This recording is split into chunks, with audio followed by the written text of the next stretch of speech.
you did. Let's get his nail off.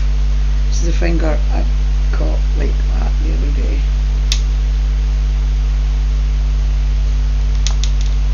I don't know what condition my nail bed is in underneath.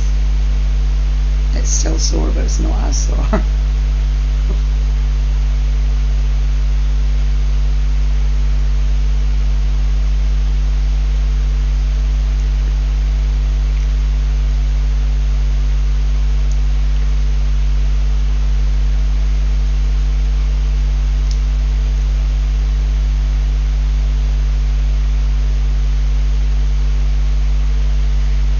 I think it's actually okay.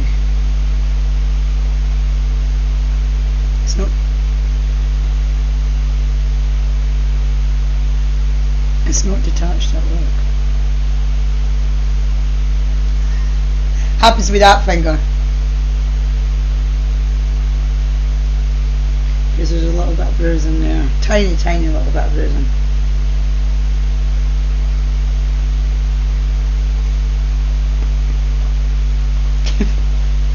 Tiny little bit of bruising.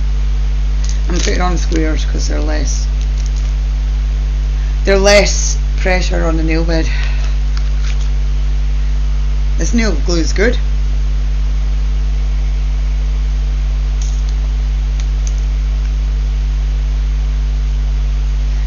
What that? Look at my nail bed.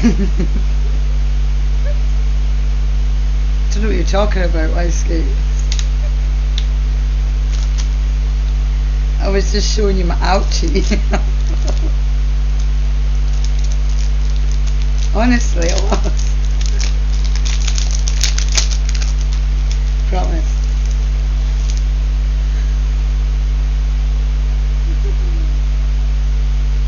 Will you believe me if I say it with a straight face? Because you know I can. I'll look you dead in the eye.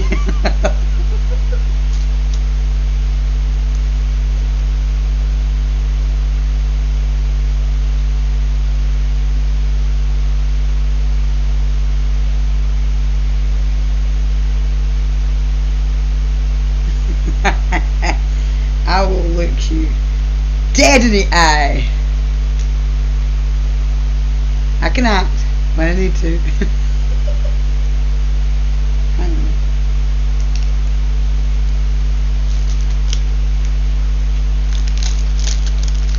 There are all the peoples.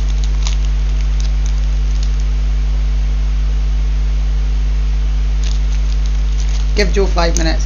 This is what bugs me, because they're all like, oh yeah, well, can't wait, and nobody turns up.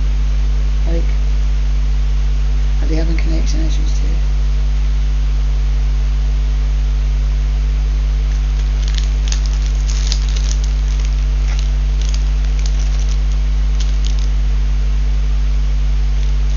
I mean, you're going to get greeted with my middle finger, so you're welcome.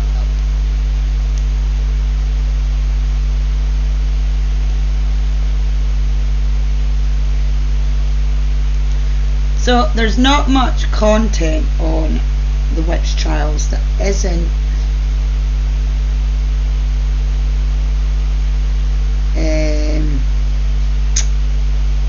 like hour-and-a-half long documentaries, but I managed to find a couple of shorter ones.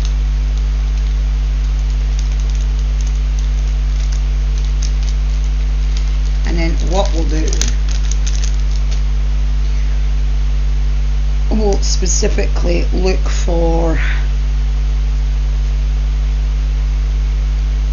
wraith sightings and stuff. Do you know, like banshees, just original banshees.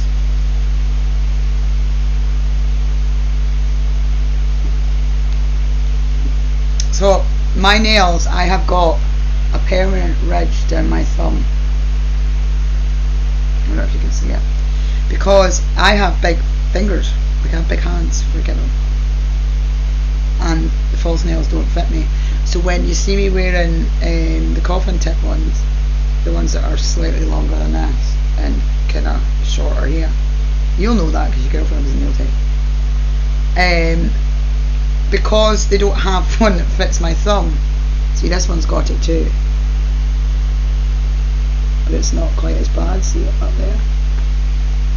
It squashes my nail. It essentially changed the shape of my thumbnail. It doesn't hurt. And if I stop wearing false nails, if I put the bigger ones of these on, it will grow out, because it did grow out the last time I stopped wearing coffins.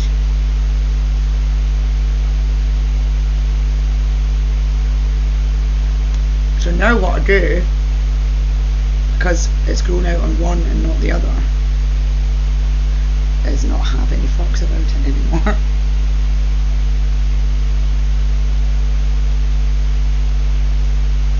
I probably actually a genuine problem. I mean, my nails are not that bad. They're a bit dry. No, I used to do acrylics. I didn't like acrylics. It was too damaging for my nails. And then I moved on to gel tips. I stopped wearing nails for a long time. And then I started wearing nails at Halloween. How long have I worn nails constantly for? Was it before? It's come up for 2 years that I've worn nails constantly. It wasn't that Halloween pass, it was the one before, yeah.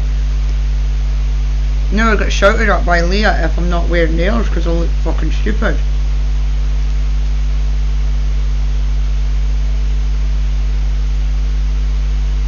I mean, I'm not big on being overly feminine, but look at the difference. There is a difference, right? Am I wrong?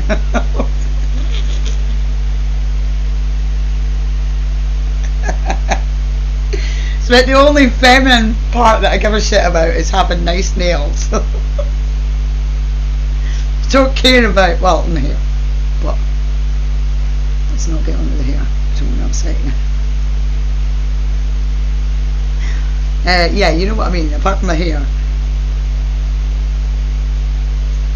Nails.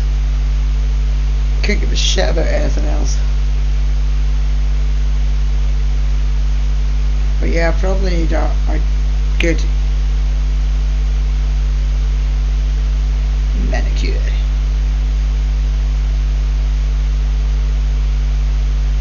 It's just you and me tonight by the looks of things, Yscapes. Ooh, what was that? Was that a purple bag? No.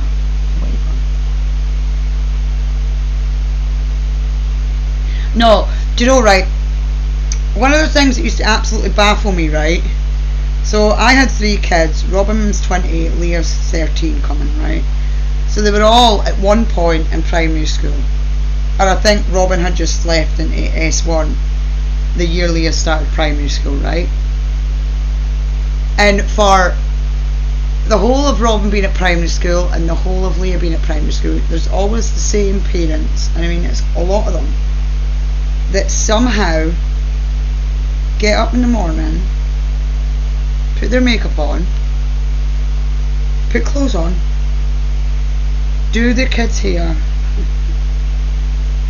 you know, iron their clothes, and I'm like, are you nuts? Like, every morning.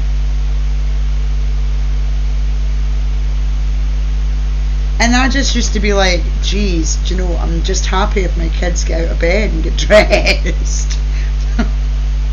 I've never been one for needing to put makeup on. Yeah, and they make them breakfast, like proper breakfast.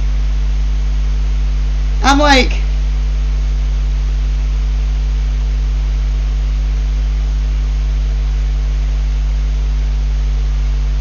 what's the point? Come fucking lunchtime, your Wayne's hair is going to be untied. Her friend's going to have her bobbling. You know? Shit, I've still got 2 photos. Dirty Barstool.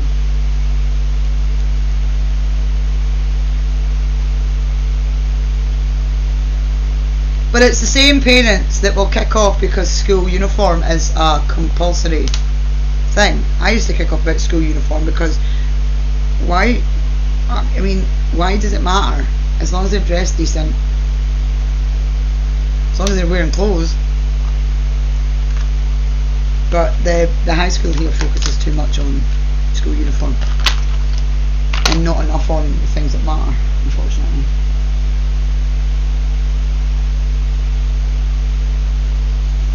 Yeah, I don't like it either. All they need is a fucking pair of black trousers and a school jumper and a school cardigan. Not even that. Like, forever arguing with Cameron in school about Cameron, because Cameron didn't like wearing anything other than black joggies, and they were fine with that for years, and then they changed it, and I was like, no. It's like, if Cameron's not welcome at school with his joggies on, then he's not coming. It's as simple. It's sensory though. I don't like this. You've seen me, I biff out when I touch it. Like, even thinking about things, touching things that make me wig out, I get shivers up my back.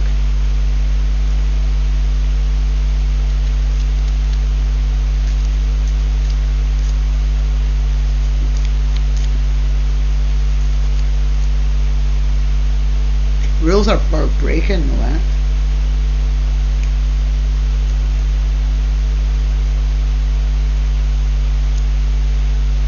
Rules are for breaking. Right, let's set this up.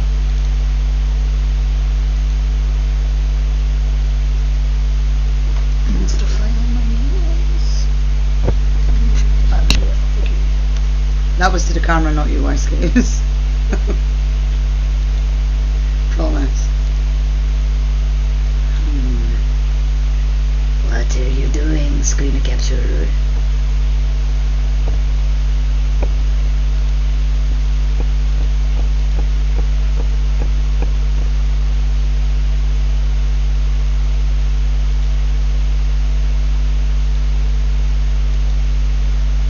Oh, you didn't see? That's okay then.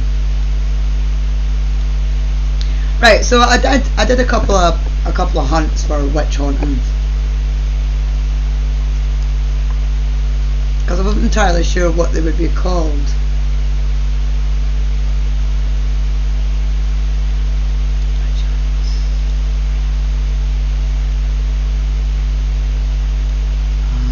Okay, then I didn't know BT and EE had matched.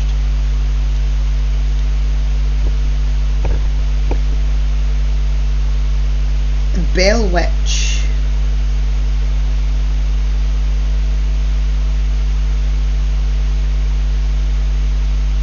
Right, let's watch this because it's only 10 minutes. Tuesday, December 19th, 1820. John Bell fell into a coma unsuspectedly. The next day, he tragically passed away with his family surrounding him. It is suspected that his death was caused by a witch. The events that led up to his death and what immediately followed would haunt his family and the community for years to come, causing national folklore. Is this not what the Blair Witch is based off of? Am I wrong? The Bell Witch haunting.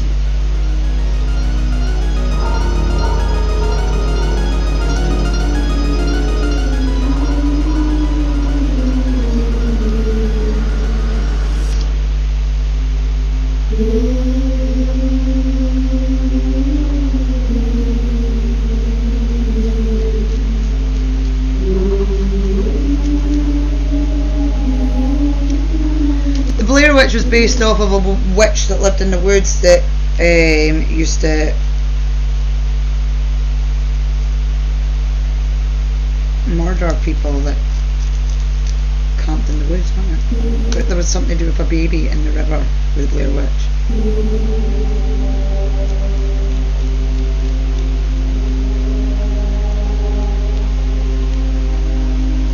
They're all similar. For centuries, the legend of the evil entity called the Bell Witch has made waves in rural Robertson County, Tennessee. The spirit allegedly appeared in early 1800s to haunt a farmer named John Bell and his family, but she remains a part of American folklore to this day. Though the Bell Witch started as a relatively harmless entity, knocking on walls and pulling blankets from beds, she quickly turned violent. Soon, John's daughter, Betsy, had scratches and welts all over her body, and after 3 years of escalating hauntings, the ghost supposedly murdered John himself. Several theories have emerged over the years in an attempt to explain the Bell Witch hauntings. Some believe a local school teacher who was in love with Betsy Bell somehow fabricated the eerie phenomenon, so the girl would leave her boyfriend and marry him instead. And modern-day scientists think John Bell was slowly poisoned with arsenic, perhaps by one of his enslaved workers. While it is impossible to know the true nature of the unexplainable events that terrorized the Bell family in the 1800s, the legend of the Bell Witch persists as America's greatest ghost story. EasyJet's Big Orange Sale is now on. Get up to 20% off flights. Does it sound like a ghost to me? It sounds like a voodoo thing. A hex, of course. According to the official Bell Witch website, the story of the fabled apparition began when Red River, Tennessee, now Adams, Tennessee, farmer John Bell spotted a strange creature in his cornfield in 1817. It looked like a dog with the head of a rabbit, but it disappeared when he shot at it, so he didn't think much of it. That evening, while John and his family were sitting down eating dinner, they heard a strange knocking sound from outside. Several of John's sons ran out the door to see what it was, but they saw nothing. Over the next few weeks, John, his wife Lucy, and his children continued to see apparitions and hear unexplainable noises. One of his sons saw a bird of extraordinary size, and his daughter Betsy spotted a girl with a green dress swinging from the limb of an oak tree. Even one of the farm's enslaved workers mentioned that a large black dog had been following him around. And as time went on, the hauntings only increased in frequency and violence. Soon the family heard knocking and choking noises throughout the house, invisible dogs fighting, the sound of rats gnawing on the beds, That's a hex. and chains being dragged along It's the not force, floors. it's a hex. The children had their bed sheets ripped off them and endured scratches and hair pulling. The ghost seemed to favor Betsy, as she was pinched, slapped, and stuck with pins. Sometimes the invisible abuse left red handprints and large welts all over her body. Reportedly, the witch often claimed that she wouldn't leave the Bell family alone until John was dead and Betsy broke up with her boyfriend, who was Joshua Gardner. When John confided the happenings to a family friend named James Johnston, the man spent a few nights on the Bell farm and confirmed that some sort of spirit seemed to be terrorizing the family. One version of the legend states that the Bell Witch was a spirit that had Yeah, like how would they know that it was a witch, and that she was saying that he had to die and the girl had to leave her boyfriend? How would they know that? disturbed when the family built their farm on Native American burial ground. Another says that the Bell family once asked the ghost who she was, and she responded that she was the witch of Cape Bats, an eccentric neighbor who was known for making up stories for attention. Regardless of his identity, news began to spread about the evil spirit, and the home soon became a tourist attraction of sorts. People traveled from out of town to witness the witch's tricks for themselves. Even the future president of the United States, Andrew Jackson, supposedly paid the Bells a visit. It's mass hysteria though, that's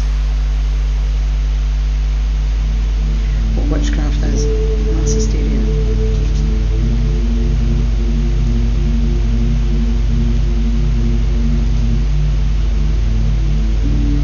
From 1817 to 1820, the Bell Witch remained a permanent fixture at the Bell Farm.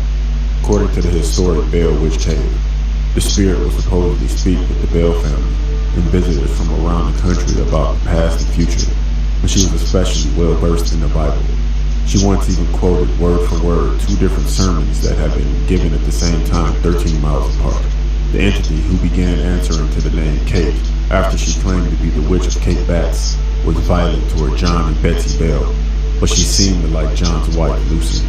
She reportedly brought her fresh fruit once when she was ill and often complimented her. As the years passed and the hauntings continued, John Bell began experiencing strange muscle twitches in his face. These soon progressed to migraines, tingling sensations, fatigue, and seizures. Then in December 1820, Is that not like John suddenly tetanus? slept into a coma. The following day, December Is that not 20th, like tetanus? he Is that died not how quietly tetanus at home. starts? Oddly, his family found a mysterious vial full of dark liquid in the kitchen cupboard that hadn't been there previously. John Bell Jr. allegedly put a drop on the cat's tongue, and it immediately fell over dead. The Bell Witch's voice then echoed through the house, and it said, "I gave old Jack a big dose of that last night, which fixed him." John Jr. threw the vial into the fire, where it exploded into a blue flame and shot up the chimney. With John dead, the spirit could focus on Betsy.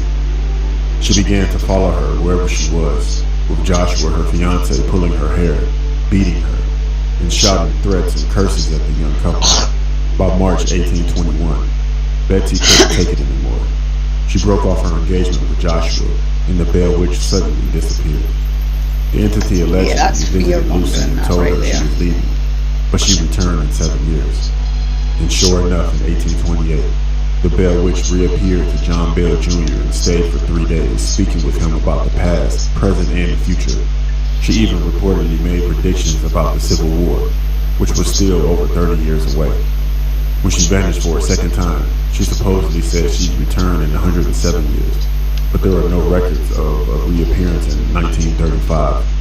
However, some of John Bell's descendants claim that they've seen signs of the enduring entity. Yeah, but according to the Associated Press, Lucy Bell Butler claims that she and her daughter have seen a black dog from the original tale, and a giggling girl like the one Betsy saw swinging from a tree limb 200 years ago sometimes runs through their house.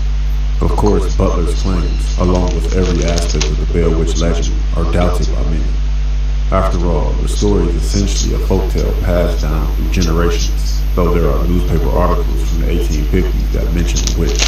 fuck's sake, Wyscape.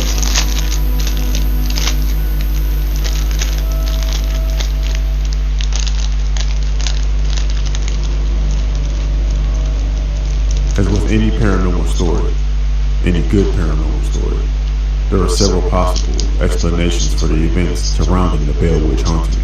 One of the older theories involved Betsy Bell's teacher, Richard Powell. Supposedly, although Powell was 11 years older than Betsy, he was madly in love with her and was visibly disappointed when he discovered that she was engaged to Joshua Gardner. He was also rumored to have knowledge in the occult. In other words, if anyone could pull off such an involved hoax, it would be him. This theory is strengthened by the fact that Powell did indeed marry Betsy Bell after she broke off her engagement with Gardner. A more modern explanation of the Bell Witch haunting comes from Dr. Megan Mann, a chemistry professor. She said, "The son talked about all these strange medical symptoms he was having, and a lot of them sounded very neurological to me. As someone who knows the bit about things like biochemistry and toxicology," she also continued, "if you look at the neurological symptoms, those are oftentimes caused by heavy metal poisoning." She also noted that arsenic was a commonly used poison in the early 19th century, and long-term exposure to the element would have caused the symptoms, such as muscle twitches and trouble swallowing, like John experienced. Additionally, arsenic burns blue, which would explain the colorful explosion when John Jr. threw the mysterious vial in the fireplace. She also believes that perhaps someone from the church who didn't like the Bell family, or one of the wealthy farmers and slave workers, slowly poisoned John Bell over the course of 3 years, finally finishing off the job in December 1820.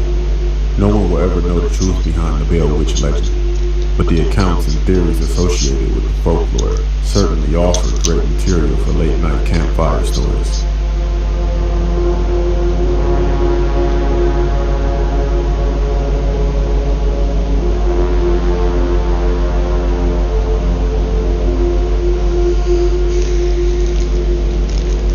See, even saying that though, that's quite late on in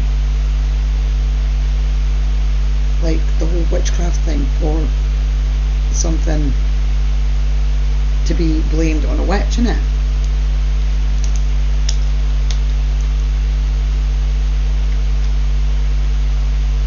Especially when there's no physical body.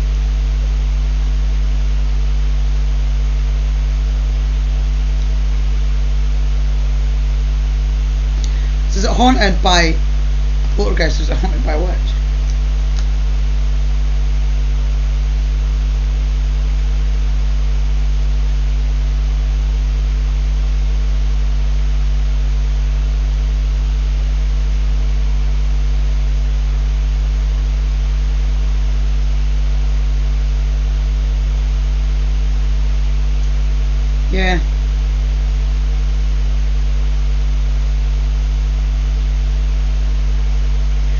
See, that confuses me. Why would a church group want to go to the Bell Witch property?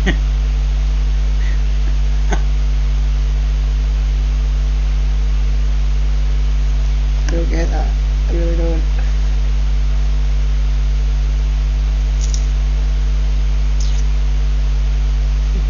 Let's go to the Bell Witch house.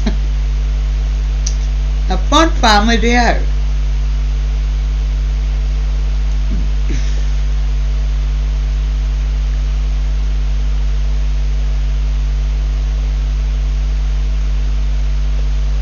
I like this guy. He's very straight to the point.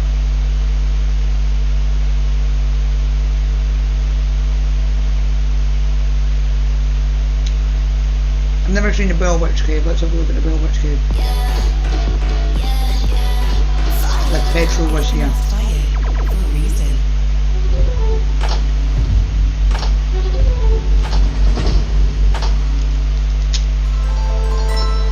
Hello.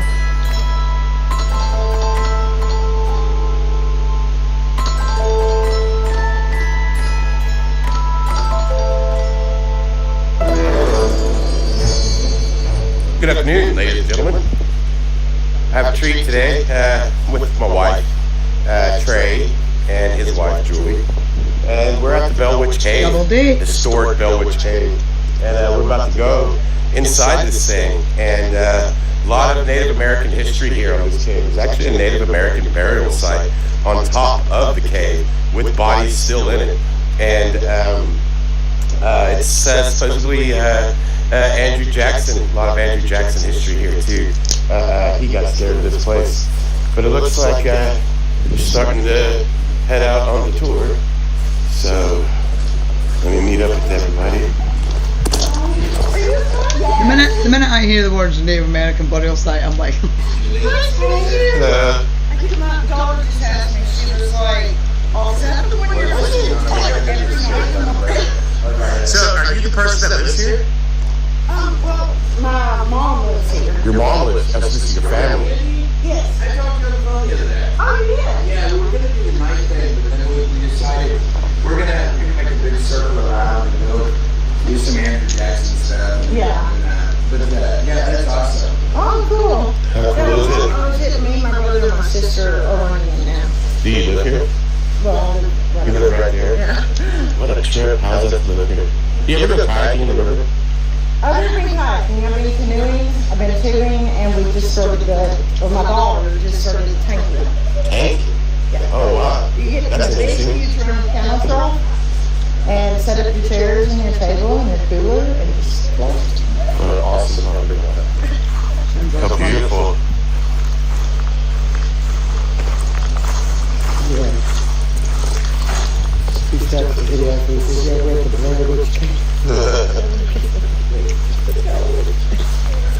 Did you say that?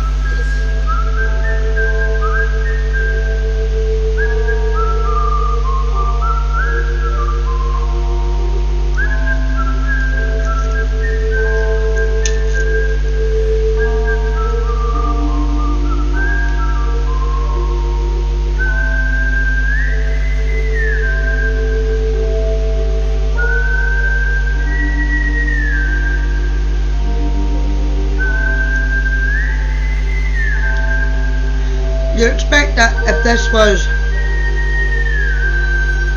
bad witch energy, there wouldn't be birds nesting and shit there. They'd be dead. Okay, we checked out the house over there. Wasn't too much. But now we're finally going down again.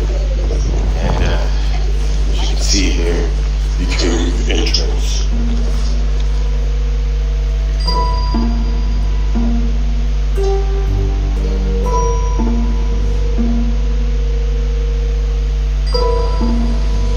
Okay, so I don't like caves.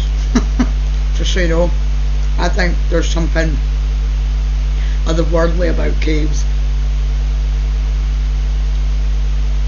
I've seen a lot of cave videos.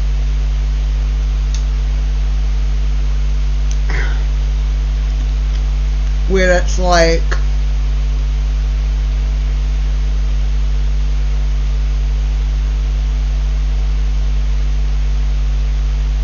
I think we've got a typhoon engaging with another typhoon over in Israel, by the way, right now. Cameron just sent me a picture. Yeah, caves are too. I'm trying to think of the word. They are big open portals. Not to anything specific, but I think they're like portalized. It's weird. Everything's magnified inside a cave because it's inside the ground, if that makes sense.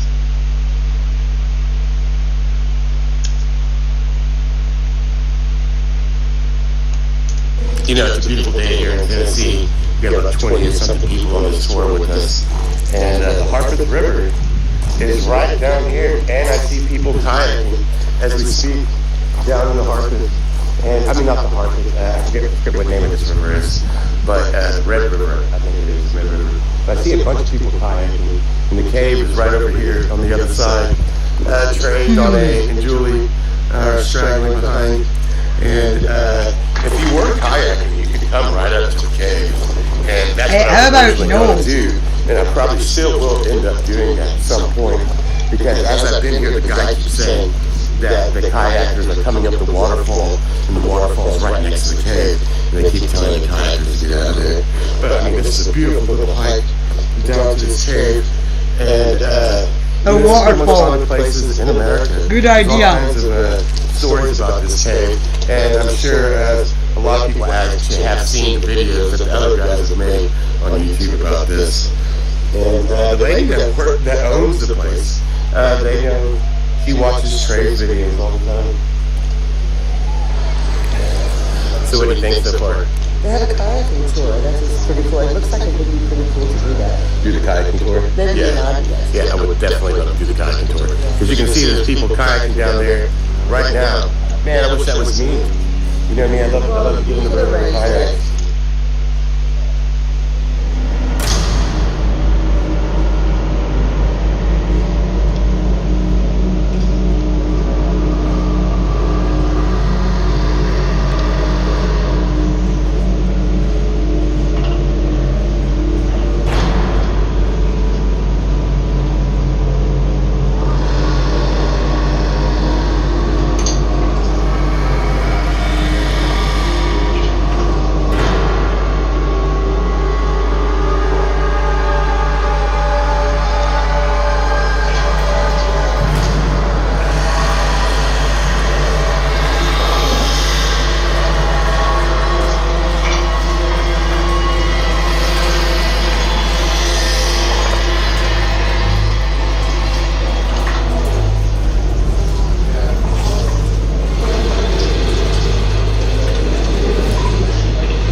don't even like watching it. Horrible.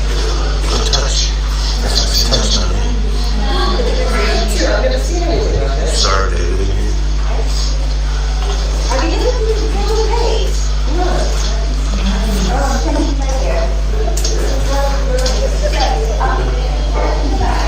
You gotta tell them we're alive. Yeah, keep moving. Here we go. I don't think that was the start of David, mate. Just guessing. I don't think that was the start of David.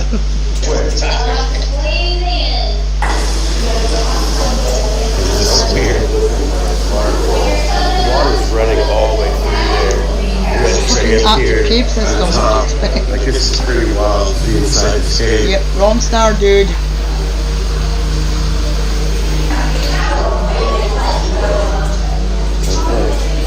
Roll this chain. That is it.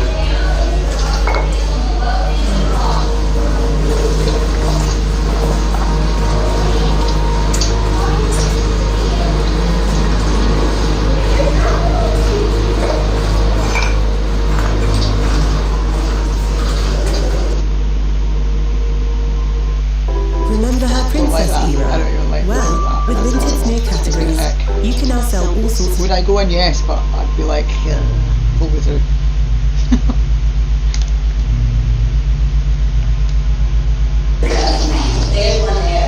Okay, that was the Bell Witch Cave. Inside, all the way, what were the Native American site then, which is more awesome to me. Look at Native Americans are buried on top of all this. They use this for a really long time. You see why? They're saying that Jesse James also used this cave. I can say nothing. Just like Jesse James.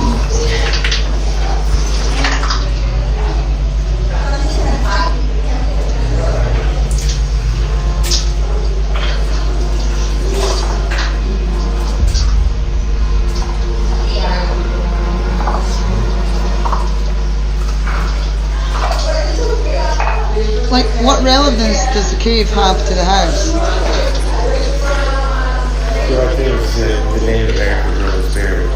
Somebody sold bones of it. And right here is where the Native Americans stuck their torch. You see all the black soot, light the room. That's pretty interesting. So basically, it was probably tunnels for the Native Americans and nothing to do with the Bell Witch. Oh yeah. And in saying that, the Bell Witch is probably non-existent. It's probably some pissed off Oh yes. They get spirit back. This is all just I'm more interested in Native American history here. And here you can see all the levels of it. You can climb up through there. It's pretty awesome. Julie, what'd you think? Did you feel any presence of spirits tonight? She's spiritually dead. Wow, look at that spider. Look at that guy.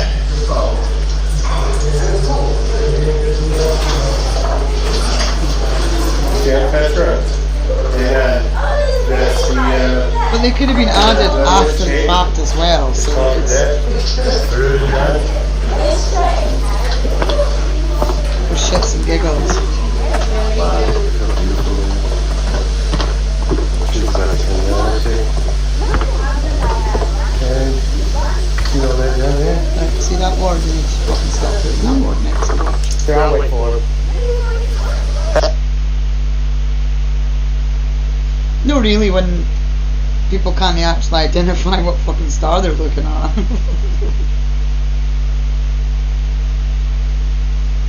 Here we go. These videos here are why I can't do caves.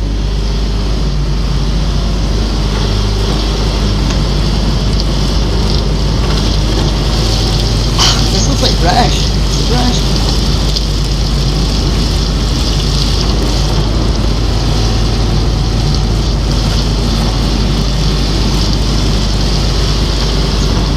I look like British country. Okay, this is a review and demonstration of the ThruNite TN12 handheld flashlight that you see here. The on-off switch is in the tip. It's that large button, very easy to push.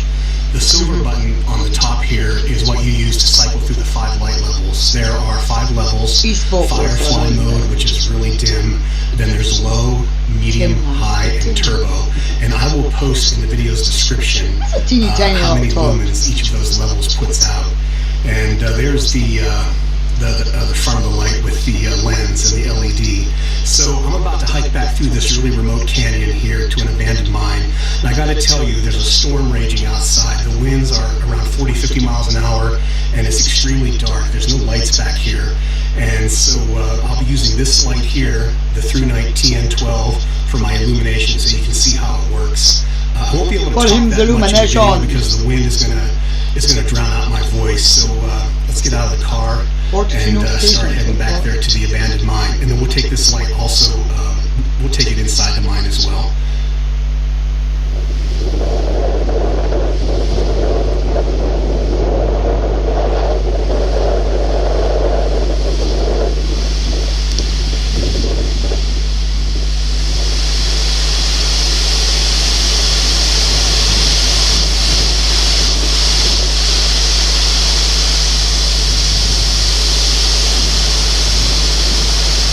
Just think how much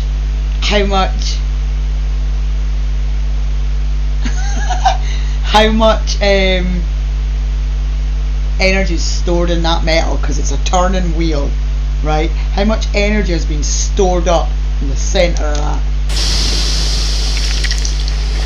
How many memories it's sucked in?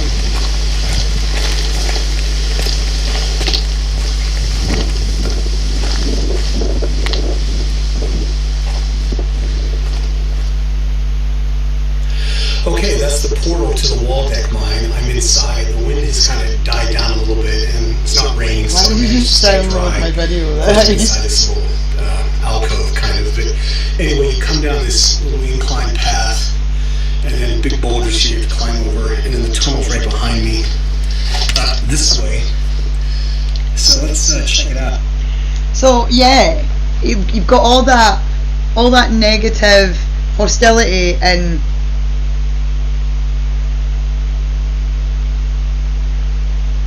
stuff surrounding the metal that they're fucking,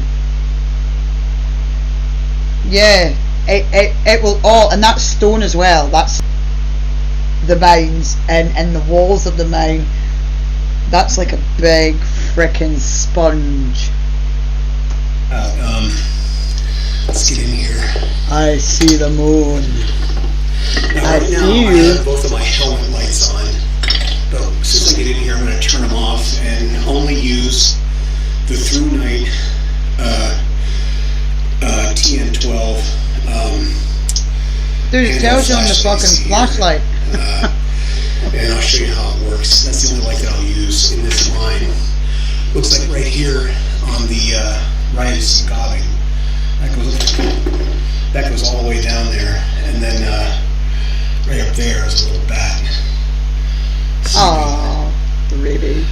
And we're headed this way, so let me get down here and Batman! Turn off my lights. Okay, yeah, this is like a kind of stope chamber going up. Let me put the light on here, the ThruNite light. Dude, my light's better. Not gonna lie. There's one. No, my light's better. And there's two. I don't have two sets. And I can make an Eno flash. Levels. I believe it's on medium right now, which is level 3, so this would be high, and this would be turbo, which is really bright. Bobbing rocks. And then this is Firefly, which is hardly anything, and then that would be low, and then medium. Medium seems to be the best one, not too bright, not too dim. And here's another shot. Nice, but dim. And then back at the way we came in, which is right back there. So let's keep going. I would be tying like a ribbon. You can see how this light performs to the way out. I'm pretty impressed with it. Can I do the bat signal? And throws out a nice beam on the medium setting here, which you can see. So, so this Waldeck mine. Oh, by the way, I'm doing this all in one take.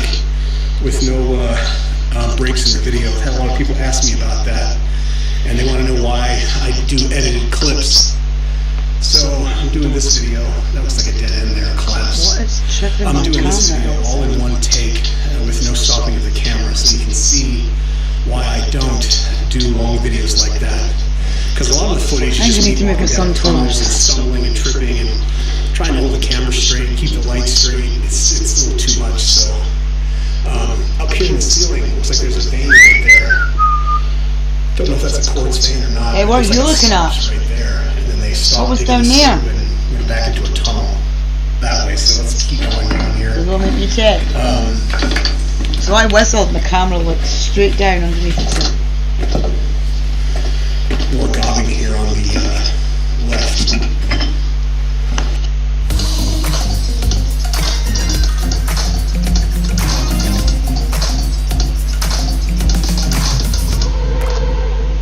Style for Lifewise Gibbs. Clubcast? You got Clubcast right here. You remember to beat your cheese when it Clubcard accepted. Thanks for that address, shit. Feel the power to lower prices with Tesco Clubcard. Well that, now it's all the way over there. That day that there was a knock on that wall, that camera looked straight at it, but I don't know if it did that because I looked up and it was trying to focus where my eyes went. I can't see it being that way because my eyes would have had to be over there on the wall for it to track them. So I think it is motion censored, but the acoustics in this room aren't anything special, so it wouldn't have flung the whistle over there. So he didn't do it that time.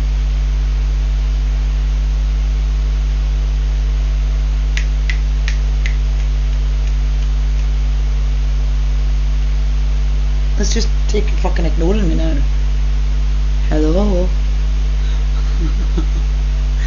My fucking neighbours must think I'm... Oh no, it's clocked me. Look over there. Go back over there. So I can knock on the wall. Go on. Over there. I gotta sit still for a minute so that it fucks off. Close my eyes.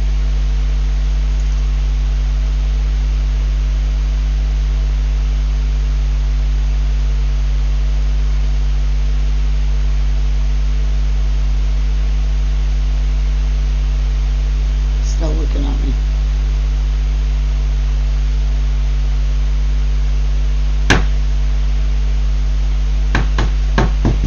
No, it really isn't. So it must have seen something. Hiding under a blanket. It must have seen something that obviously didn't pick up on the camera for it to look straight where that knock was. Unless it had been panned in on me and something had moved on the wall that was out of camera that had caught on the motion sensor, I suppose. One of the fairies had moved, or one of the plaques, or even a bit of that jewellery, I would assume would set it off.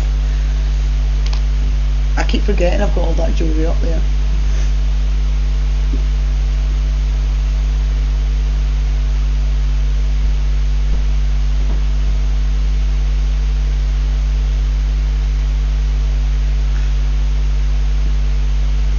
Never actually paid much of attention to that. I wonder how many times that shit's moved and I've not noticed.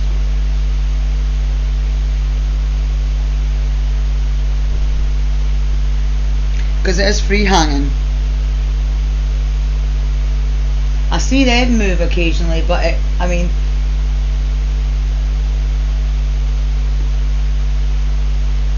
I've got to waft quite a bit from down here. The radiators aren't on, so I know it's not the heat off the radiator.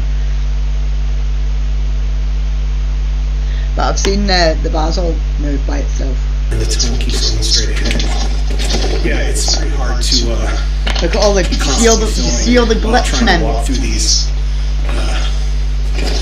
tunnels, kind of scooped over and tripping on rocks. It's hard to hold the camera steady, the light steady, and you know that's why I don't do the long continuous videos. But At least this way we get to see how this light performs. I couldn't, my claustrophobic Airflow here, so it might be freaking out would have started by now. That's way too close for me.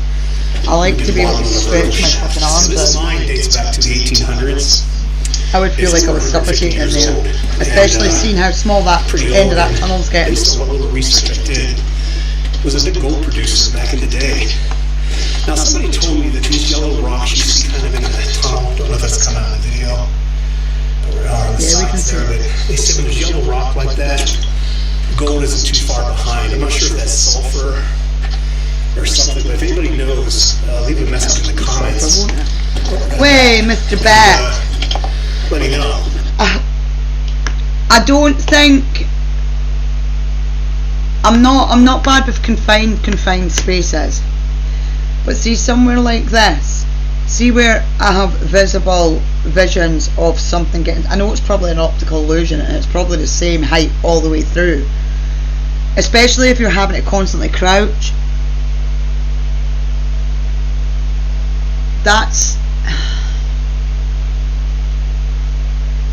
That freaks me out.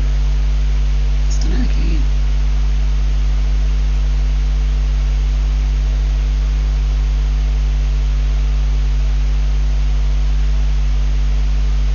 Let me have a look outside a minute, because something.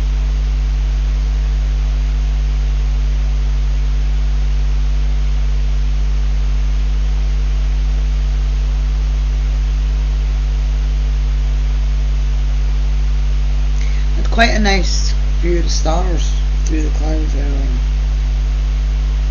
That was cool. See, this is what weirds me out about here. So my sunflower, just one of them, the last one that flowered, the last full bulb anyway, is moving. But if I zoom in on these trees over here, they've not got a breeze. And if I look at those trees over there, they've not got a breeze. See, since that night at the park, there has been a heck of fucking interference in front of my door.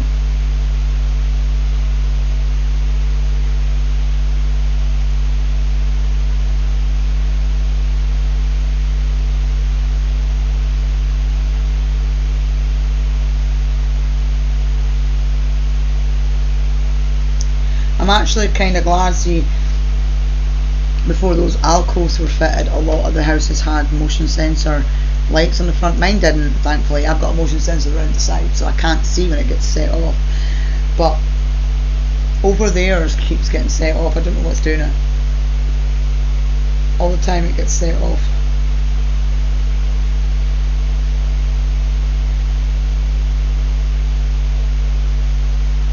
Oh yeah, there's a thing I have to remember. I don't even know how close in the camera I am right now. I'm right in the camera. I was watching this psychic medium that's exposing, I wasn't here told it was Sean. So there's a psychic medium on TikTok that's exposing all the bum fluff basically. You know, the ones that really shouldn't be given readings and working with people because of their attitude and shit like that. You know, the ones that give psychic medium, clairvoyancy a bad name. So he was, because obviously I got my pendulum and I've not really used my pendulum, because obviously your pendulum is basically, the way I figure it is, it's your subconscious answering.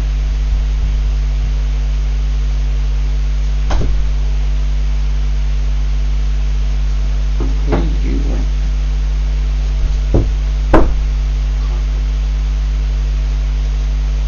Heavy on. Yeah. That's what I would say, because you're holding it a certain way. But he said to name your pendulum, make it personal, make a connection with it. It actually makes sense when you think about it, because if it is your subconscious or things that are in your subconscious that you maybe don't know how to answer, or you maybe don't know how to ask the question, or you maybe don't know whether it's a good thing or a bad thing, you know, like your subconscious, your intuition. Yeah, but make a bond, name your pendulum and make a bond with it. All your pendulums, not just one. But it makes so much fucking sense. Because they're tools, aren't they? They're tools. Like he's one of those people that's like me, that thinks and works along the lines of every single human being has clairvoyant abilities. We are just socially constructed to not develop them. We all have it. It's all there. Like your intuition is a clairvoyance, I think. Your intuition, I think, is some sort of form of clairvoyancy.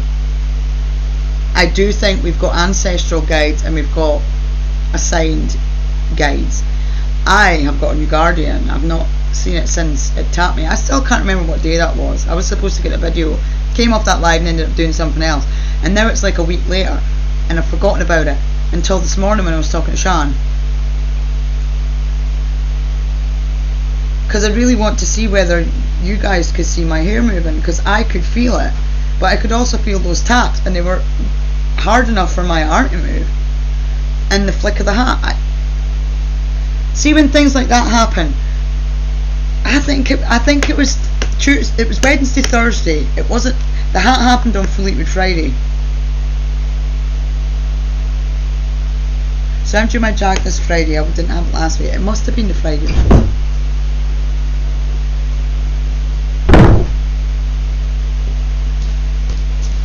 That's rude.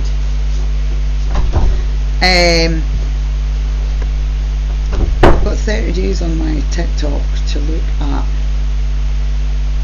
It would help if I knew what I was wearing. I think I had a black top on. I want to say I had a black top on. But like I was explaining last night, see, when the minute I mentioned going up that road, that sat on me, that sat on my whole left side. I could feel the cold on my leg all the way up my arm.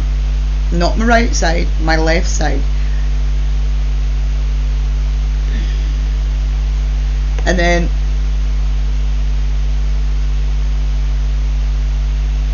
would it have been Beautiful Child?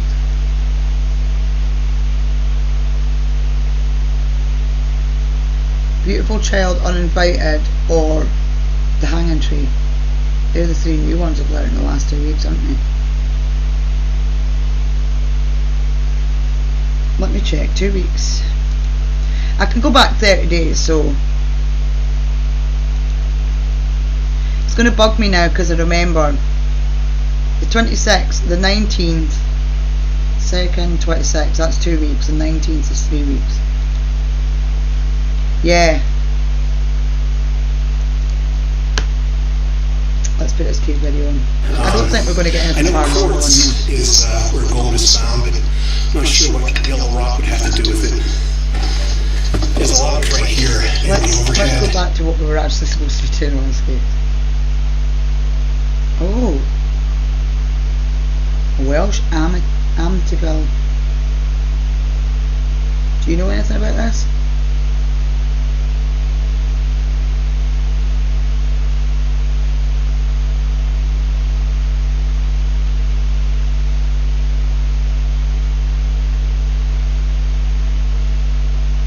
Let me add that into a playlist and I'll have a look at it.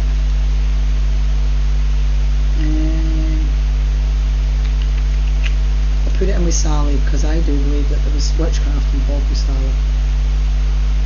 I would love to be able to do this. Past life regression. I would love to be able to do past life regression. Appalachian videos. Witchcraft. It's mystic witches. When you got artists that are comfortable, that's the only shoe.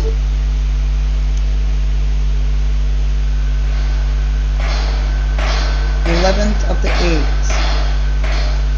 On May 5th. 5th, 2024, TikTok user Coco Bear Hikes posted a video of his journey while he was hiking across the entire Appalachian Trail. And that's when he heard gunshots nearby, seemingly in the middle of nowhere. And while not overtly paranormal, it did give him pause, thinking he could be in danger. And since he was not armed himself, he began to record for his own safety.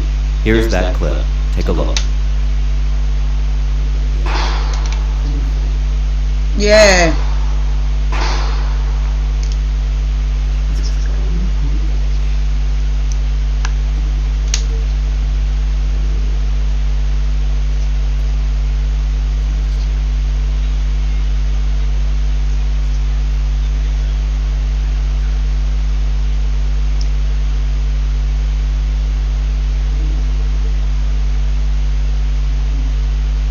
Let me write down the Welsh. Oh God, I've been shitting myself since I started shooting. Remember that badger shoot gun was getting shot in the field?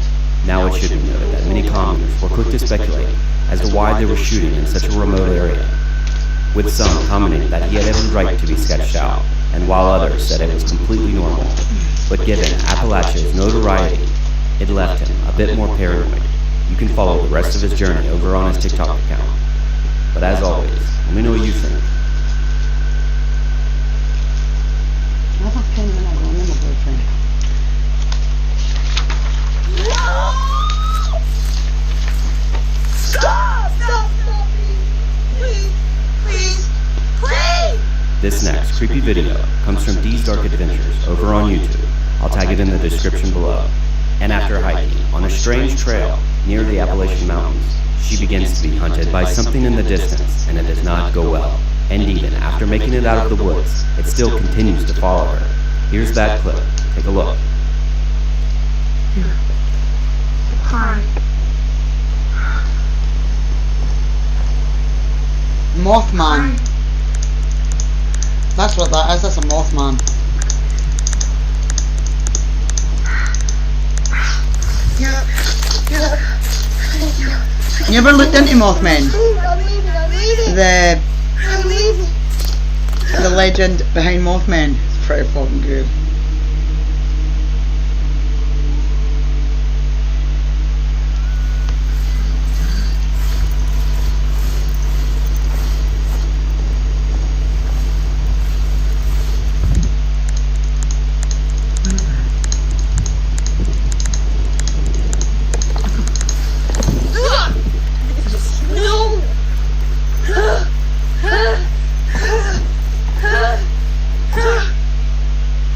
Dude, no! It's like a person, man. But no person. Stop.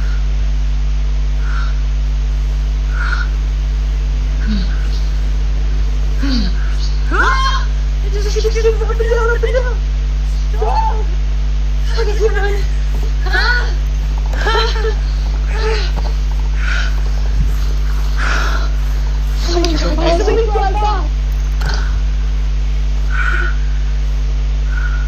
Although it may be hard to tell, once it follows to the edge of the tree line, you can see it in a crouched position and seemingly stand up on two legs, and you can tell she was terrified. But let me know, what do you think about this in the comments below. Didn't like that. That was creepy. This next video comes from TikTok user Erica's World, and she lives near the Appalachian Trail. And one day, while driving across an off-beaten path, she sees pairs of shoes hanging along the trail in multiple states of repair. But not just any shoes, she sees women's high-heeled shoes. Feeling a bit creeped out, she decides to turn the car around and go back and film just how many she saw. And she stated that she's never seen anything like this, and decided not to call the police. Here's that clip.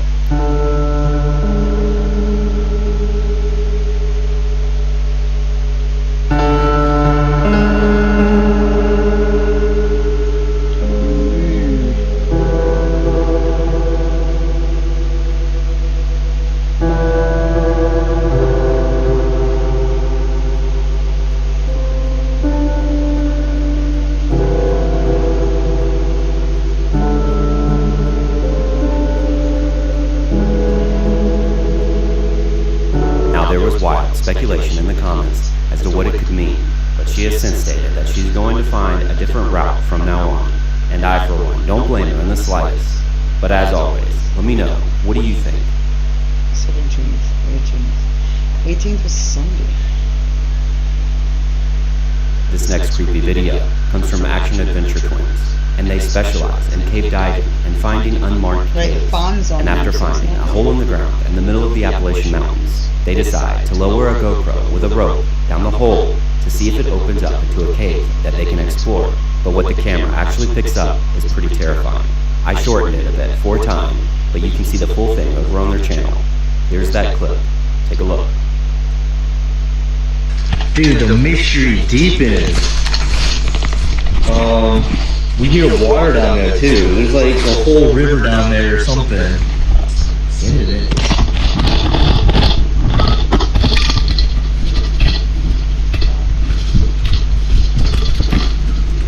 Oh, let's go in there.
You can hear what sounds to be footsteps walking around the camera and breathing near the mic.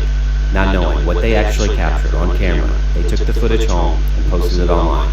And they have plans to go back with an even better camera setup, so definitely go follow their page for any updates.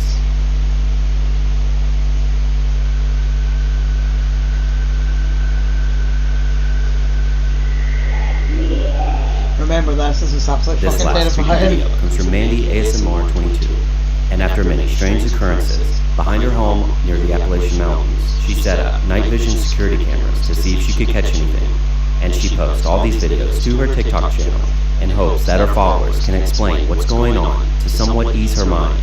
But in my opinion, this next video is the creepiest one on her page, but she's got a lot more, so definitely go check her out. Here's that clip, and as always, let me know what you think.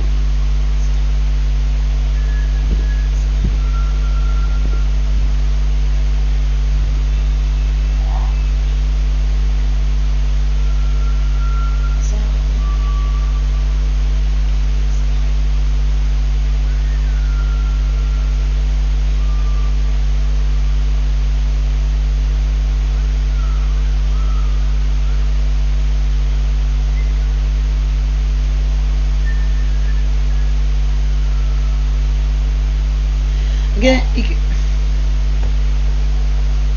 you could put stuff like whistling in. You can hear what sounds like distant whistling in the woods behind her home, and also disembodied voices. And this left her and her followers terrified. And in case you made it this far, thank you so much for watching. And I also have a TikTok account that you can follow me on, as well as an Instagram account. But if you want more of these videos, just hit subscribe, because this is all I do. So, right. 21st is when I got my delivery.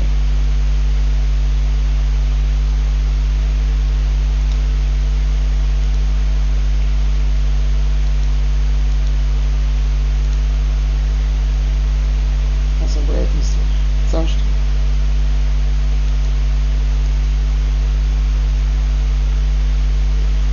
Friday. It's Fleetwood Friday.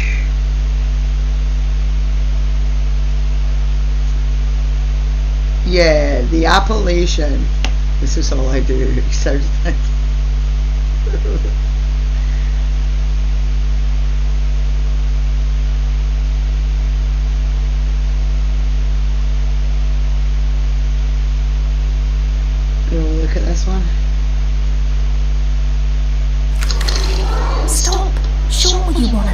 creamy yogurt from every last inch of lid, but you can't. What will the kids think? Perhaps they'll draw pictures of me and show their parents.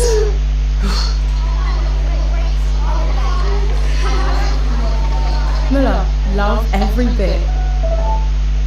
Hello, you. It's stressful when bills are coming at you from all angles. At Uswitch, our experts fight for fairer prices on your energy, broadband and mobile bills, so you can switch, save and feel more protected. Uswitch. We put you first. Energy, broadband, mobile.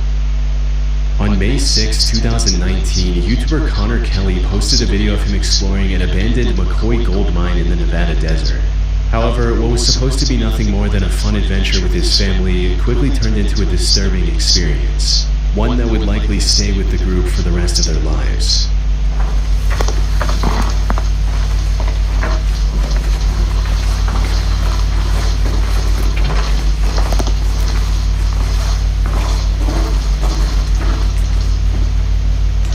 The exploration of this mine started off quite normal, with the group staying silent to avoid causing an accidental cave-in, as seen by the text they put on screen.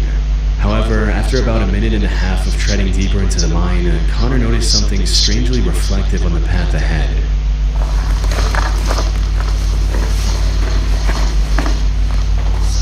Do you see the reflection? I turned up.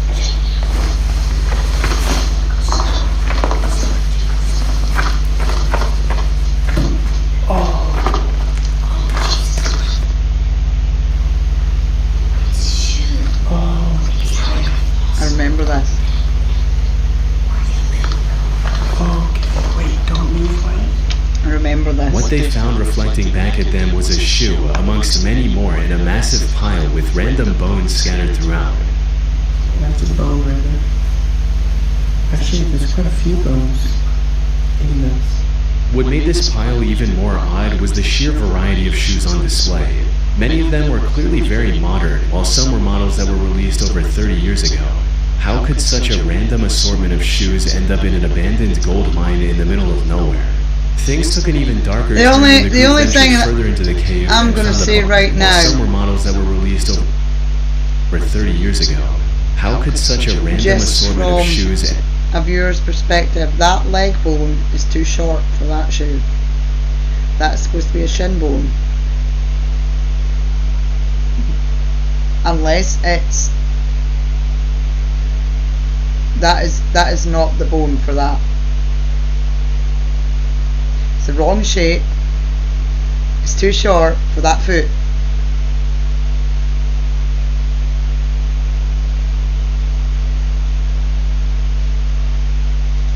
End up in an abandoned gold mine in the middle of nowhere. Things took an even darker turn when the group ventured further into the cave and found a bunch of bones, including a relatively intact spine. This is water flow. It is great. So we... Bring the camera back up, mate, so I can check pause on that sign. Right, that's a deer's. That's the back end of a four-legged animal.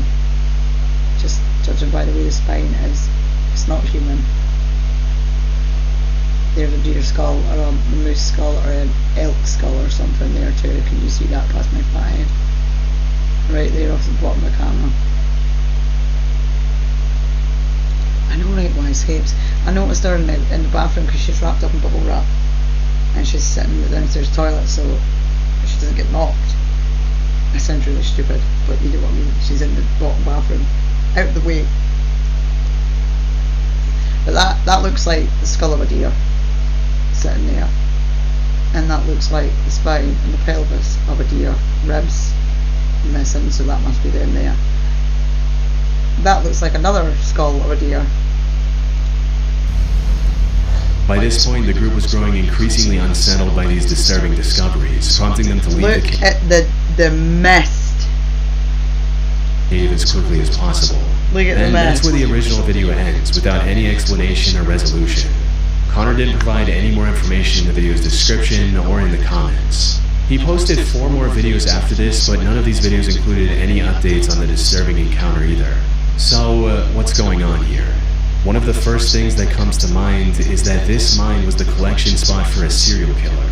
This would explain both the shoes and the bones. A top comment on the video also backs this theory, stating, "If you ever listen to the Missing 411 videos, you know shoes are a major component of missing or abducted people. This sent chills down my spine." Which is true. A statistical analysis of the Missing 411 data shows that over 15% of the cases involved absent shoes. However, this theory isn't entirely likely. For starters, I couldn't find any news reports regarding this mysterious pile of shoes, which is odd since judging from the number of shoes, this supposed killer would have had hundreds of victims. If this pile had such a violent history, it probably wouldn't go unnoticed by the media. I think More importantly, many people on the internet agree that the bones in the video are not human. The group in the video reaches the same conclusion when looking at the bones for the first time. That right there, this bone that's lying up here. Right, I can't listen to the man. Put simply, the odds of this being a serial killer trophy cave are very low. But given the animal bones scattered throughout the area, it's possible. Why 500 pairs of fucking shoes? That's weird. It was the feeding spot of if there is some sort of creature in there, it's going to have to eat deer. Yes. Yes. Bambies.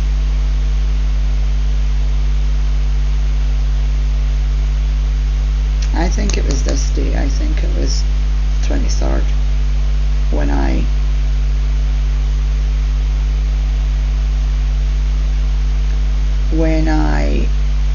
put cream on my neck, split my hair off and then took it down at Luke's.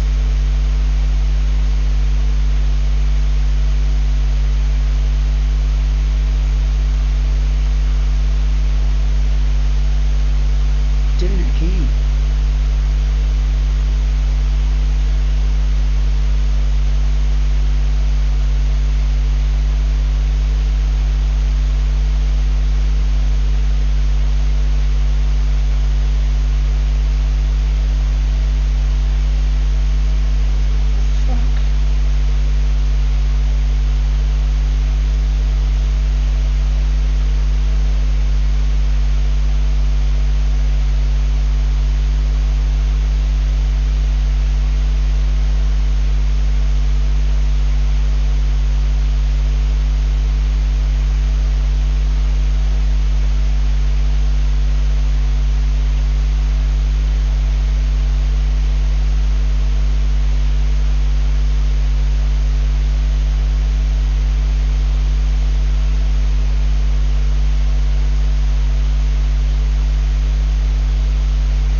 Why?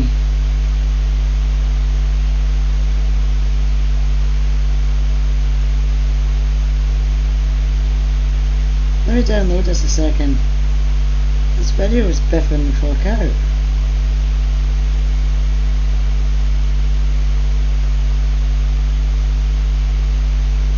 So it starts off fine, then everything pixelates, but it looks like there's something standing in the middle of pavement. The video is still rolling, and then it jumps out of that to be absolutely fine.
What the fuck? No, I had... I don't know if you can see that. That one. Because I look at the way my hair's sitting. I'm wearing my black fuck you top.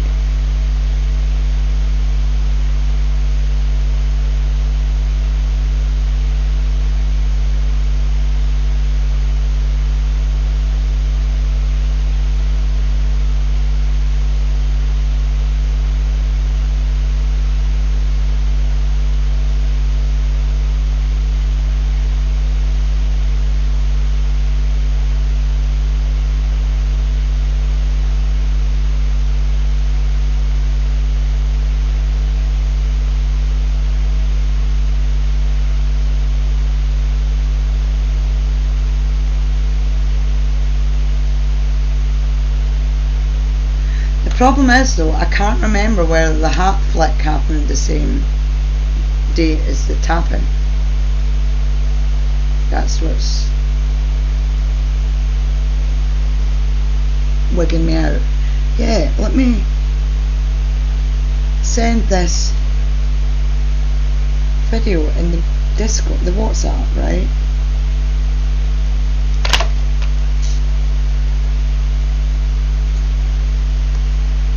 Yeah, I can't remember whether it was the same day or not. I think it was, but I can't remember whether that. I want to say that happened when I know I was singing a Fleetwood Mac song when that happened, which is why I thought it was Fleetwood Friday. This video was trippy.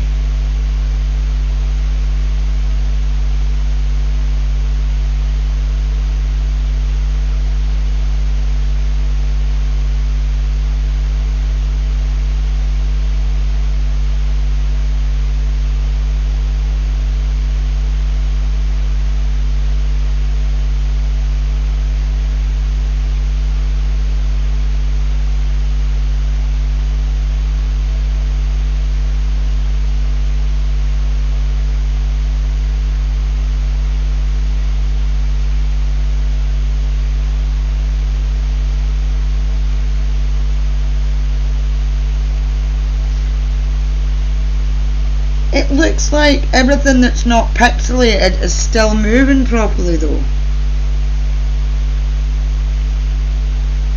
Because something moves next to Sheila's house, in Sheila's driveway.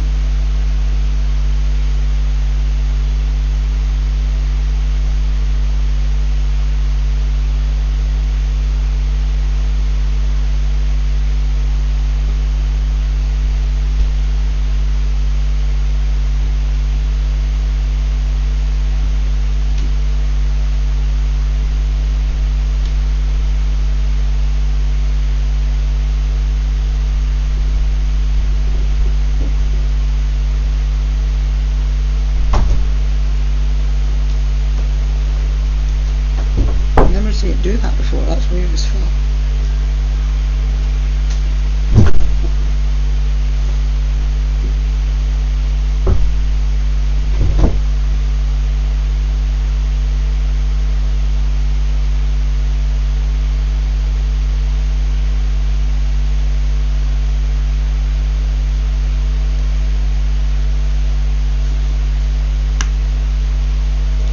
Predator like a mountain lion. Though, while that might explain the bones, it offers no clues about the pile of shoes. One theory I haven't seen anyone else bring up is that the shoes might have ended up there because of flooding. You see, the McCoy mine where the video was filmed is located in Lander County, and from what I can find, that area is quite prone to flooding. So, it's entirely possible that someone dumped their sneaker collection in the middle of nowhere to get rid of it, only for it to be carried in the abandoned mine with rainwater. A mountain lion could have moved in later, which would explain the bones.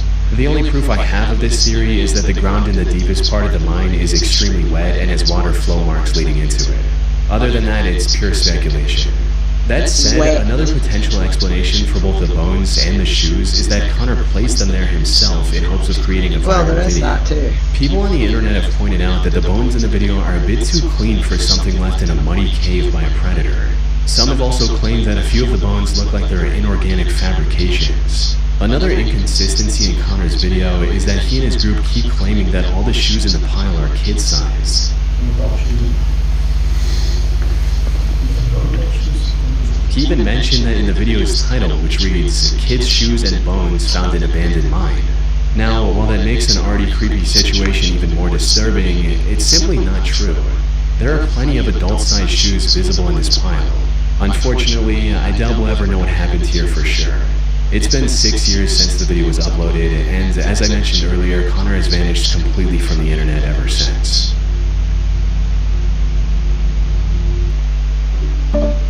Fancy new razor, arriving today with Prime.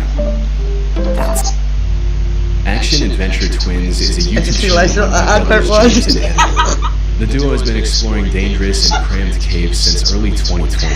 Yet, despite some their reasons combined why experience, one of them almost lost his life back in 2022. In January of that year, the two decided to explore the popular Petty John's Cave in Georgia. They had already explored parts of this maze-like cave multiple times before, and had even found an underground waterfall during one of their expeditions. Put simply, they were pretty confident in their ability to navigate through this cave. But unlike their previous ventures, this time they were going to tackle one of the hardest sections, the aptly named Nervous Breakdown, referring to how cavers feel when going through it. Things started off just as expected, with the pair going through the narrow and claustrophobic entrance to reach the first open area of the Petty John's Cave. So dangerous, man. Aww. It was about Prime ordering your razors on Amazon Prime for next day delivery, man.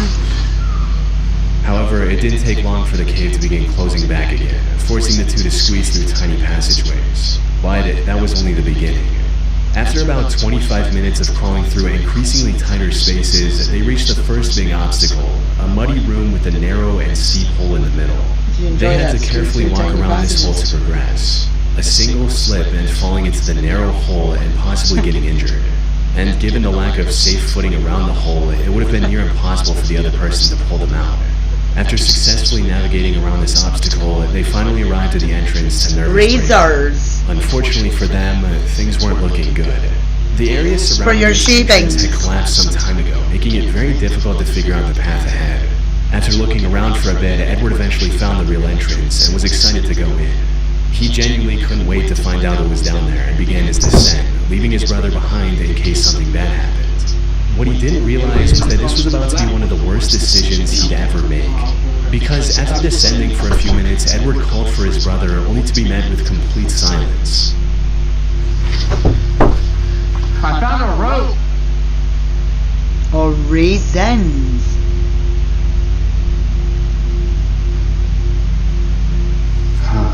Gonna make a coffee while she watches these two idiots in the cave. I don't hear James anymore. Cave idiots. In other words, Edward was now lost in an unknown section of the cave without any means of contacting his brother. At first, he tried to stay calm and continued his descent, hoping to find James before long. However, after staying separated for over 30 minutes, the realization set in. He knew panic was the fastest way to make a bad situation worse, but at this point he couldn't help but feel a growing sense of unease.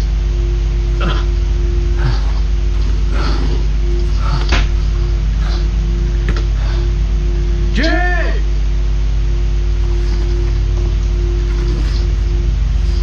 Jay! It's been like 30 minutes since the last saw him. I don't even know where I'm at. I tried to go back to the last place I saw him.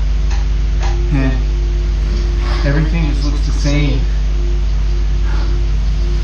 It's just a jumbled maze. We should have never split up. After calling out to James many times with no luck, he decided to retrace his steps and find a way back. Unfortunately, he had underestimated the difficulty of the maze he was about to enter. Every direction looked the same. The narrow passages and jagged walls made it impossible to tell where he had come from. To top it all off, his situation was getting worse with each step he took. If he went the wrong way, he could easily wedge himself into a passage too tight to escape, or worse, plunge into a hidden drop-off. This is the true horror of caving. Even if he didn't injure himself, he could have just as easily wandered around aimlessly until his body gave way into exhaustion, leaving him lifeless in a cold, rocky crevice. The footage of him excitedly dropping into the nervous breakdown entrance would have ended with the camera recording his descent into confusion, fear, and eventually silence. That's like panic. Fortunately, that wasn't the end of his story. That's what that is. That's After not going in panic. loops for a while, Edward spotted a single piece of tape he saw on his way down. Oh. The tape. Yeah. Again, you need Yeah, markers when you do yeah. shit like this. You can't just go in blind. It's fucking ridiculous. This is So gotta be fucking the way. irresponsible. I'm getting close. Jay! Still nothing. This unexpected clue turned out to be exactly what he needed. It helped him regain his bearings and finally head in the right direction. Finally, he heard the best sound he could have heard in that moment. Jay! Oh. You're over here? Oh. I reckon the Noah's Cave's better than they're letting on. This place is a maze, man. Hey, I see your light. Dude. I thought we were never gonna see each other. Dude, I know. The two stayed together for the rest of the expedition and made it out alive without any major injuries. They're still exploring caves on YouTube, but now with a lot more caution. In January of 2014, a group of cave explorers decided to conquer the Lost John's Cave in Lancashire, England. It's a vast cave network that spans a length of nearly 3 miles, or 4.8 kilometers. The known deepest section of this cave also goes down a staggering 690 feet, or 211 meters. Most members of this group had been spelunking for years, and like most other cave explorers, were quite confident in their skills. They had also done their research and mapped out their route in advance. But the truth about caving is, when things go wrong, no amount of planning can save you. Even the most experienced and well-prepared explorers can find themselves in terrifying situations, which is exactly what happened to one of the members of this group, named Bob Johnson. The expedition was going quite smoothly in the beginning, with the group using the equipment they brought with them to continue safely. That is, until they reached a section of the cave called the Tube. It was an unusually narrow section that required the cavers to crawl on their stomach. And to make matters worse, it was also partially submerged in water, making it difficult to both see and breathe. Despite these harsh conditions, the group decided to move ahead. The slimmest member of the group went first and successfully made it to the other side without much trouble. The next person, however, wasn't as fortunate. This was Bob Johnson, the man we mentioned earlier. His crawl through the tube wasn't off to a good start, as he was already having issues with the comparatively wider sections of the passage. Yeah.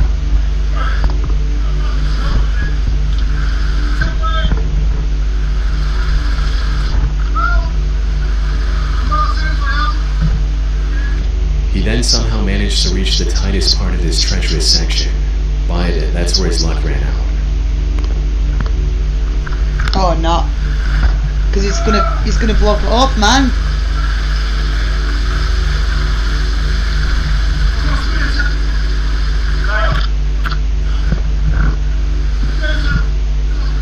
He was completely stuck from the waist down, and any attempt to free himself only made the situation worse.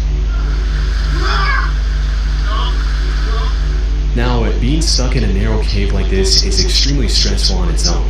The walls close in on you, and every movement feels like it's pushing you further into the tight space. Panic sets in as you realize just how little room you have to maneuver, and with each failed attempt to free yourself, the fear intensifies. But as if the confined space wasn't enough to make his heart race, Bob now had to contend with something far more terrifying: the rapidly flowing water. Water makes any caving venture 10 times worse. In a dry cave, even if you're stuck, you still have time to think and plan your escape. But when water starts to rise, the situation shifts from bad to life-threatening. The feeling of water creeping up around you in an already claustrophobic space is a nightmare on its own. The real Especially danger when with you water, know however, that is that you have drowning mere minutes is a before drowning mechanical becomes a very real possibility. Bob knew this possibility thing all that the too brain well. does to stop He gave his all to free himself. dying. Unfortunately, the water was quickly filling up his suit, making it even more difficult to squeeze through. Like, But when the situation seemed hopeless, one of the members had an idea that ended up saving Bob's life. Instead of pushing forward, the members behind him tried pulling him back, and it worked.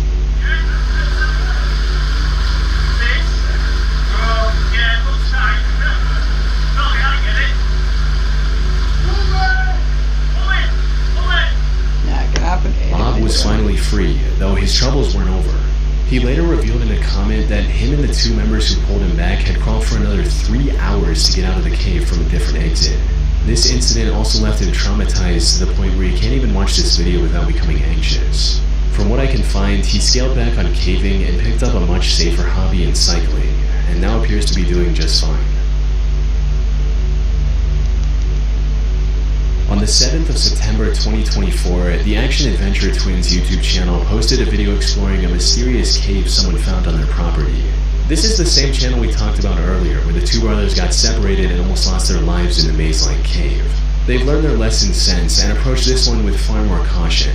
But with an entrance as life-threatening as this one, even the best precautions could have proven to not be enough. Alright, so the guy dropped us off halfway up the hill, and he doesn't know anybody who's been down this thing. We're at the cave. He says he threw a rope down with a rock and it was 200 feet deep before it stopped. So we got this stick here. We're gonna see if our rope reaches. Yeah. It's super surface. Oh, you were right, it kept going.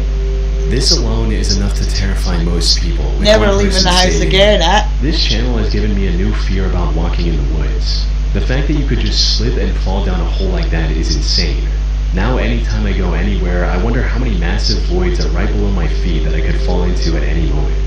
But that didn't deter Edward and James. They quickly secured their rope to a nearby tree and began descending into the steep cave. What they found inside was nothing short of breathtaking. That tiny opening gave way to a vast chasm. Oh wow. Yeah. This is a big one, man. However, before they could fully take in the beauty of the cavern, things took a dark turn. Just seconds into the cave, the two discovered what looked like human remains scattered throughout. That's comforting. Human bones, huh? Dude, look behind you. There's like a little shrine of them. There's like, oh, that's a cranium. Yeah, there's human bones. Dude, is that a human? Nah, I don't know. That's a fucking skull, man. That's a human ass skull. Yeah, that looks human, man. That doesn't necessarily make, I don't know. I'm not an expert. From there, they continued exploring the cave, as it kept getting bigger the further they went into it. They also discovered old caving equipment like ropes and harnesses already secured to the walls, a detail that only deepened the mystery surrounding the bones they had found earlier. If they did belong to a person, as the two suspected, it was possible they belonged to a previous explorer. This explorer likely had an accident and died in the cave without ever making it out. On their way in, they did find scattered bones right below the entrance. These were likely the remains of people who accidentally fell into the otherwise unassuming hole. However, the bones they found further inside were too far from the entrance to have belonged to someone who simply fell in. It's also possible that these remains belonged to the victim of a deranged killer. Someone who either had ended a person's life within the cave, or maybe threw the person into the hole and later dragged their body further into the cave. Some people, however, weren't convinced, and accused the brothers of faking the whole thing. Especially since the way Edward and James handled some of these remains felt a bit too casual. That said, while YouTubers faking these finds to get a viral video isn't uncommon, this one turned out to be true. The video received several comments from experts confirming that these remains were indeed real and human, with one such person writing, "My girlfriend and I are watching from Canada. We're both paramedics, definitely a human femur and a human cranium." But this raised an even bigger question. When did the owner of these bones pass away? If they disappeared into the cave in the last few decades, this discovery could end up cracking an unsolved case. I ended up contacting the Action Adventure Twins to see what they had to say or if they had made any police reports afterwards. We ended up contacting the authorities about the bones. They were determined to be human and were apparently a Native American that either slipped and fell into the pit cave or was thrown in there after death and are 2,000 years old. While this did rule out the possibility that these why were bones they belonged to shot someone like more that? recent, the despair of whoever ended up in that cave alone 2,000 years ago is just as impossible to ignore. They likely fell into the cave, somehow survived the fall, and ended up starving to death while looking for a way out. I doubt anyone would survive that long.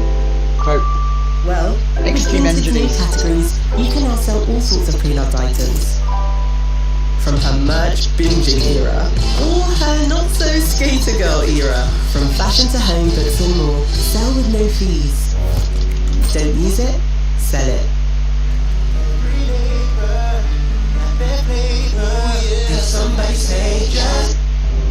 On October 28, 2004, 50-year-old Australian airline pilot and scuba diver David John Shaw broke the world record for the deepest successful dive in history. He achieved this by reaching a depth of 270 meters in Bushman's Hole, one of the deepest freshwater caves in the world. The sole purpose of this dive was to break the record. However, when he reached the bottom, he found something that stopped him in his tracks. He found the body of Dion Dreyer, a 20-year-old scuba diver who died in that cave 10 years ago. Since humans start sinking after a certain depth, Dion's body never floated back to the surface. Given the extreme difficulty and danger of diving this deep, any plans to retrieve his body were also cancelled at the time of his death. However, a plaque in his name was installed near the diving point of Bushman's Hole, which is how Dave knew what he was looking at. After staring at the body in shock for a few seconds, Dave immediately got closer and tried to retrieve Dion. Unfortunately, after a decade in the water, his tanks were firmly stuck in the mud. More importantly, Dave had already spent too much time at that depth. Staying any longer would have been fatal. So he decided to tie a line to Dion's body and return to the surface with the newfound information. Wasn't very steep, and when I saw the body over to my left, I thought, oh, that's the end to go and do. So just tied my line to it, and by then I was, well, we won't discuss that. So I just left my line. The news of Dion's body being discovered spread quickly, eventually culminating in Dave talking to his parents and promising to retrieve it. After a couple months of preparation, the next dive was scheduled for January 8th, 2005. Unfortunately, Dave's heroic attempt to bring closure to Dion's parents ended in a catastrophe far worse than anyone could have imagined. Cave diving, aka underwater cave exploration, is far more dangerous than regular spelunking. The divers have to manage their oxygen levels at all times, avoid often sharp rock formations, and explore the cave system in a far darker environment, because even the brightest flashlights aren't as effective underwater, all while making sure they don't get lost. Add in the immense pressure of 270 meters of water above, it becomes an almost insurmountable challenge, one that only a handful of people on the planet are capable of overcoming. So, everything needed to be perfect for Dave's operation to succeed. He worked with police divers, the Defense Force, and the medics to ensure everything went smoothly, and they planned the dive second by second. According to the plan, Dave would use the line he tied earlier to reach Dion's body. After cutting it loose and putting it in a special body bag, he would begin his descent. This descent would have taken around 12 hours to avoid decompression sickness. So instead of holding on to Dion's body the entire time, Dave would pass it along to his longtime friend Don Shirley at 220 meters. Don would then hand it over to support divers located at various depths and keep checking on Dave for any issues. Sadly, this is not how it went. An hour and a half after the dive began, the surface crew received an ominous message from the support divers, claiming that they hadn't seen any activity from Dave or Don. Shortly after, another message reached the surface. This one was from Don, stating that he's seeing Dave in the distance, and he's not moving.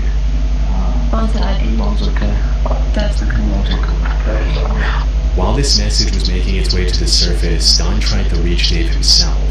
He exceeded his target depth, which resulted in his rebreather controller imploding. This also led to him suffering from oxygen poisoning and vomiting while 220 meters under the water. Fortunately, he managed to keep hold of the line and was eventually pulled out of the water still breathing. Dave, however, didn't make it. But when rescue teams pulled out his body, they made a shocking discovery. Dion's body was attached to the recovery line as well. Following the recovery, investigators looked at the footage captured by the waterproof camera mounted on Dave's head. This is what they saw. Though I should mention, I couldn't find the raw footage from that camera. The only clip of it online is narrated by Don himself, Dave's best friend who we just talked about, who almost died trying to save his life. The footage shows Dave moving alongside the line to find Dion's body, and then trying to put it in the bag. Unfortunately, this is where the plan started falling apart. Dion's body was unexpectedly loose from the mud and was moving around uncontrollably. Dave tried to complete his mission despite this, only to end up getting tangled in the line. This line is just getting everywhere because this body is floating. It's not stuck. Everything's moving. Light gets caught on the line there. Move it out of the way. Still got a nice bright light. All this effort caused him to neglect his gauges, resulting in Dave feeling the effects of nitrogen narcosis, which include poor judgment, trouble concentrating, and reduced muscle and nerve function. Put simply, he lost everything he needed to survive in that depth. He tried to cut the tangled line, but the lack of coordination made it near impossible. As he was struggling to stay conscious, the last thing he saw was the terrifying view of Dion's lifeless face mask staring back at him. Shortly after this, Dave passed away. The only crazy, silver lining was that the tangled line kept Dion's body close to Dave, allowing him to successfully complete his mission by recovering the body, only at the cost of his own life. That's crazy. You would think there's a way for them to retrieve bodies without risking other bodies, wouldn't you? Like one of those wee mini Christopher Brian Hill is an urban explorer with a YouTube channel called Urbex Hill. Over the past 10 years, he's been uploading raw footage of his visits to some of the creepiest abandoned buildings in the country, often running into unexpected and sometimes life-threatening situations. Urban explorers like Chris face many dangers. From aggressive stray dogs to hostile squatters to respiratory risks and unsound structures, venturing into an unfamiliar abandoned building is much more risky than it might sound. It's obviously much safer to explore abandoned at night and always alone. The doorbell camera. In June 2022, he visited the abandoned Westinghouse Electric Factory located in Cleveland, Ohio. Built more than a century ago, the factory originally consisted of 7 different buildings, but most of them have been demolished by now. Even though the Westinghouse Company was established in 1886, it didn't reach Cleveland until 1894. Founded by Thomas Edison, Westinghouse is best known for the notable engineers who worked for the company, including Nikola Tesla and William For several decades, the Westinghouse Company rivaled General Electric, and it was last used as a lighting equipment production plant before its abandonment in 1979. For the past 4.5 decades, the abandoned factory has been one of the hottest urban exploration locations for curious explorers and YouTubers. In 2012, the factory started receiving even more attention after the Black Widow interrogation scene from the first movie of the Avengers was shot there. 10 years later, Chris made the trip to the abandoned factory and recorded everything he saw. As Chris begins exploring, there doesn't seem to be anyone around, and only the sound of crickets can be heard in the darkness as he walks around the outside of the building. Disturbingly, the sound of gunshots can be heard in the distance less than 5 minutes into the recording. It's worth mentioning that for the past few years, Cleveland has been ranked as one of the top 10 most dangerous cities in the US, making this visit to the abandoned factory even more risky.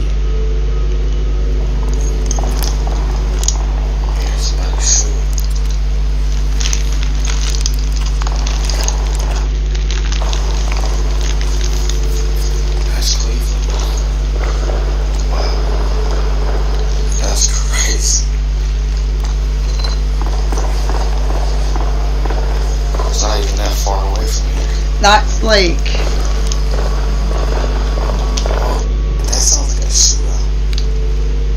Chris has experience exploring everything from abandoned mental hospitals and sanatoriums to vacant occult temples, and he shrugs off the fear as he enters the creepy building. Just like in many abandoned buildings, Chris finds a mattress on the floor, meaning at least one person has been sleeping there recently. As he captures footage of the first floor and walks up the stairs to the second floor, all that can be heard in the eerie darkness is the sound of his footsteps. A few minutes later, Chris goes down to the basement, and the footage becomes increasingly creepier as Chris runs into a series of dead ends under the leaky and moldy ceiling.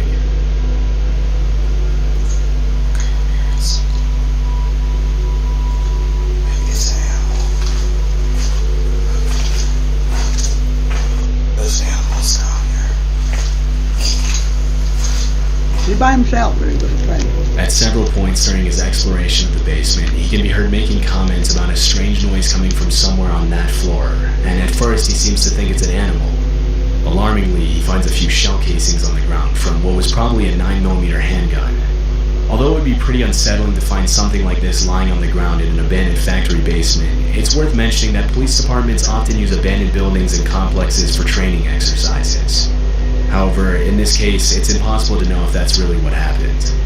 Shortly after, he comes across a series of disturbing messages on the walls. He continues recording as he walks down narrow corridors, and this is where things get a lot more disturbing.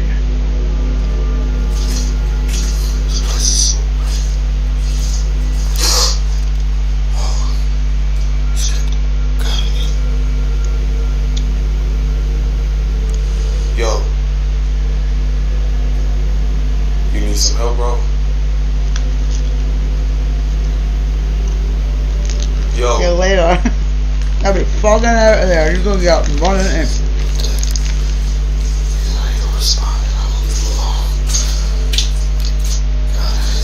Never turn your back. Bro, that's crazy. After about 20 minutes of exploring, the visit takes a very dark turn as Chris runs into a hunched over man without a light at the far end of the room. He calls out to him and asks if he needs any help, but the man doesn't move or respond, and Chris decides to leave him alone. Understandably, Chris's breathing can be heard getting louder and heavier after the extremely unsettling encounter, but things were only about to get more disturbing for him. My butt so good. I'm gonna help that dude out. I'm gonna give this dude a $20 bill. Yo. Hey, I got some money for you. He's not there, and he's not responding. About 4 minutes later, Chris decides to go back to help the man out by giving him a $20 bill. But alarmingly, when he goes back to the room, the man is no longer there. This could be incredibly dangerous, as squatters are known to behave aggressively toward unwanted visitors. And because they know the place better than anyone else, they can easily hide in the shadows and attack or scare visitors when they least expect it. One theory that many viewers seem to favor was that maybe the man was not a homeless person at all, but a gang member who was hiding from the shootout that could be heard at the beginning of the video. However, it's impossible to confirm if this was actually the case, and it seems pretty unlikely given his strange behavior. As he continues searching for the man, Chris notices bats flying around the basement, and things get even more eerie at this point. There's a lot of bats down here too.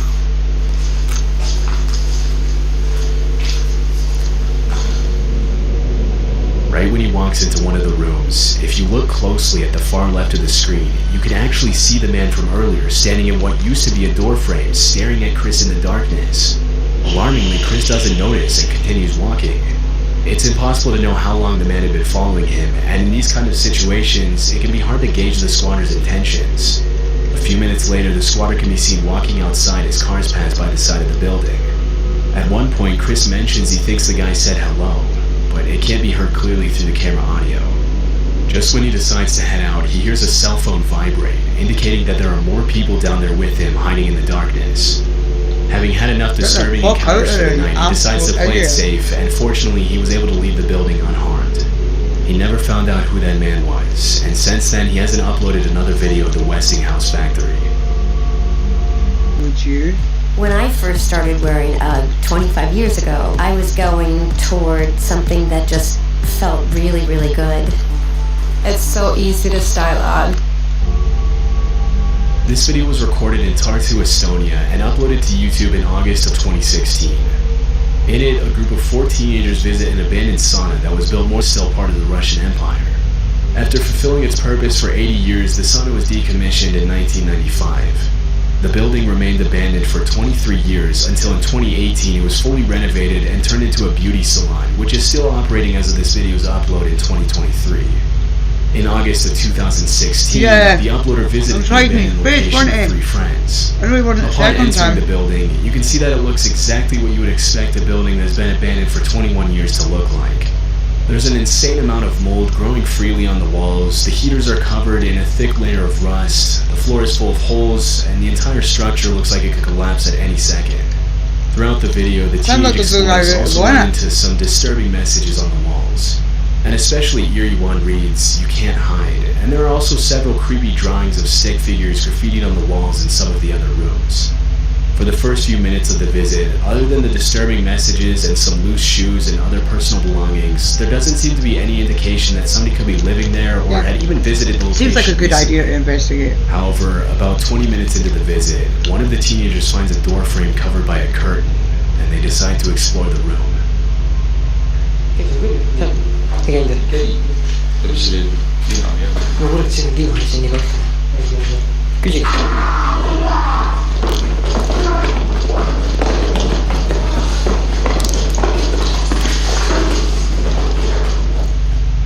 As one of the explorers shines a flashlight into the room, a gut-wrenching scream can be heard coming from the shadows.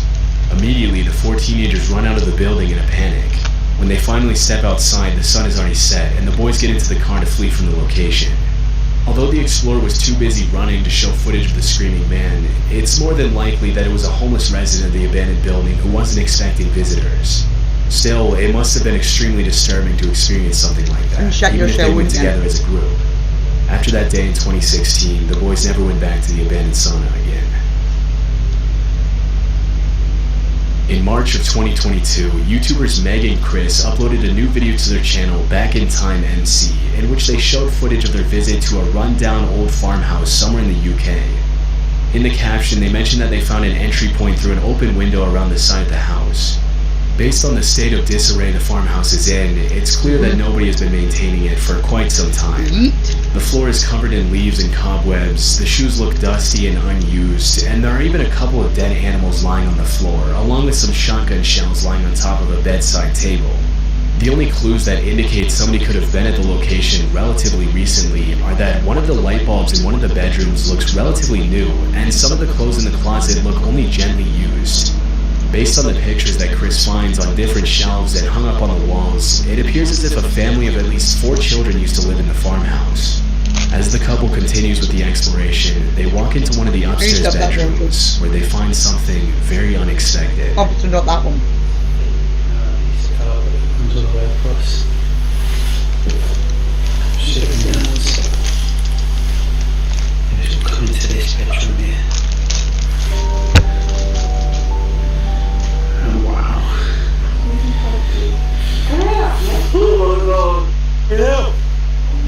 You're alive. I remember this. They found a wee old woman in her bed. Yeah. No. We thought it was abandoned. When he first walked into the room, Chris didn't notice that there was someone asleep in the bed. It wasn't until Meg walked in and made a noise that the woman sleeping in the bed woke up and gave them the scare of their life. Although the uploaders blurred the woman's face out of respect for her privacy, it's clear that she's pretty old. During the conversation, she tells the couple that she doesn't have any family that could take her to live somewhere else less depressing. Out of sheer kindness, Chris and Meg keep the lady company and try their best to understand her situation. She introduces herself as Jane Company and try their best to understand her situation. I remember She introduces herself as Jane, and over the next 10 minutes they ask her questions about how she ended up living all alone in an abandoned farmhouse.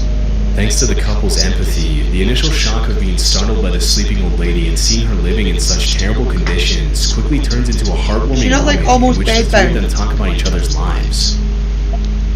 What happened was I came there to help somebody. Okay. And this is only for a week I'm coming. Yeah. And that was 1993. Oh God. Wow, she's been here nearly 30 years. Disturbingly, Jane mentioned she's been living in the abandoned farmhouse for 30 years, and even though Chris and Meg offer to help her, bring her food, and buy her clean clothes and sheets, she seems hesitant to accept anything from them, claiming that she's fine living the way she does. She mentions that even though it's not her house, the men who work at the farmhouse know she's there, and they bring her food and water every day. In a touching moment at the end, the couple agrees with Jane to visit her again soon. This would have been a happy ending to the story, but Chris and Meg included a caption at the end of the video that casts the situation in a more disturbing light. The caption reads, "I did a lot of research to try and find the name of the farm and whom it was owned by. Luckily, I got the information needed, and I even got a message from someone who knew the farmer who farms there. Chris goes on to explain that the man who reached out to him also knew that Jane was living there, and that the farmer also lives in the farmhouse with her.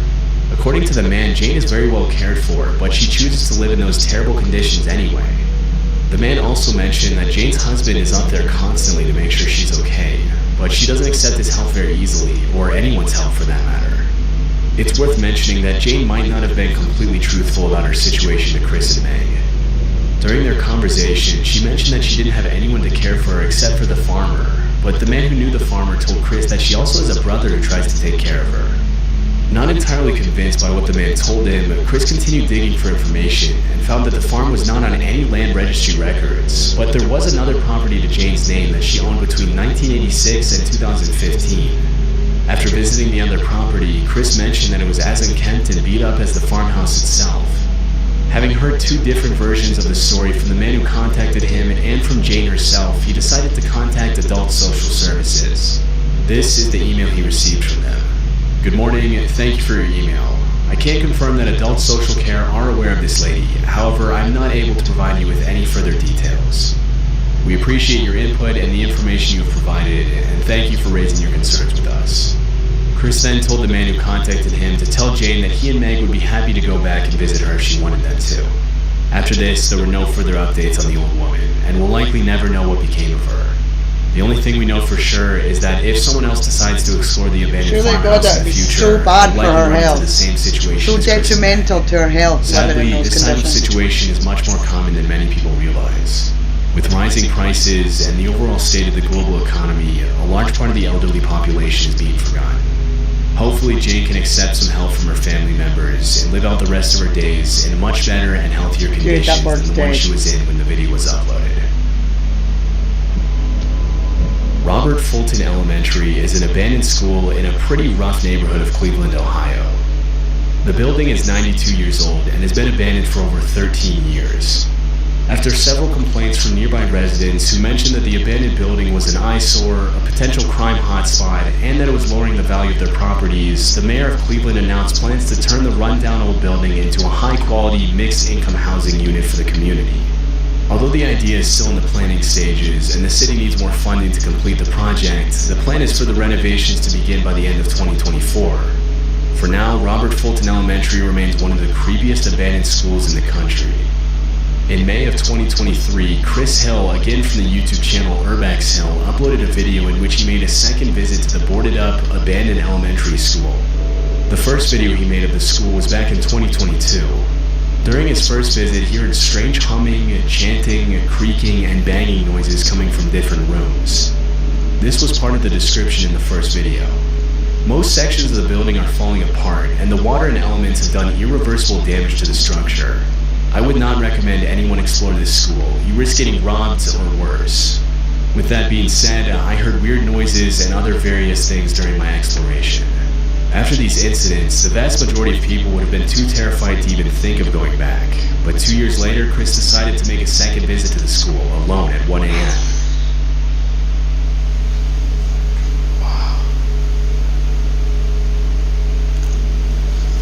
The decay is crazy in here. Freaked me out a little From the bit very because I couldn't beginning remember of if the I footage, messaged it's you or clear that texted you or Robert Fulton not. Elementary belongs in a different category of abandoned buildings than most others. What stands out the most about the building is the fact that just over a decade ago, children were learning in those classrooms, running and playing in the halls, and now it looks more like something out of a horror movie than a school. The eeriness of the location, the pitch darkness, and the extreme state of decay of the building all contribute to the school's incredibly creepy atmosphere, and not a lot of people would dare go in there at night, much less alone. For a building that has only been abandoned for 13 years, Robert Fulton Elementary is in a much worse state than other buildings that have been vacant for much longer. But Chris doesn't seem to mind as he captures footage of the dark corridors with peeling walls and random debris lying all over the floor. As he ventures deeper into the school, Chris starts hearing strange noises, but nobody seems to be around, and he continues his exploration in the chilling silence. The underlying structure of the floor seems extremely unstable. but Chris shows his expertise in urban exploration by avoiding the surfaces Are you that on crack 3 under his devices feet. or we got somebody else? After about 15 minutes of exploring the top floors, Chris goes down into the basement, which is arguably the most deteriorated part of the school. As he explores the dark rooms, he finds some indications that other people could be living there. Interestingly, he also finds what appears to be a boiler room that's been flooded with water. Oh.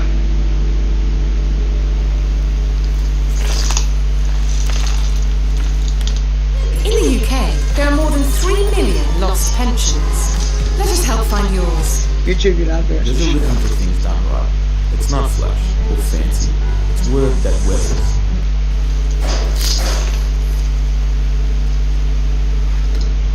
Oh, hell no. At around the 30-minute mark, a loud banging noise can be heard coming from one of the rooms, and it becomes very clear that Chris is not alone. As he steps into one of the classrooms, he finds a very eerie message written on the chalkboard, which reads, "Don't explore alone," as well as a paper sign on the door that reads, "Keep out." God, Despite why? the clear warnings, he goes inside, only to Why find more don't people signs that someone- listen? This is where Chris's visit to Robert Fulton Elementary takes a very chilling turn. Right, well that's very clearly somebody sleeping there.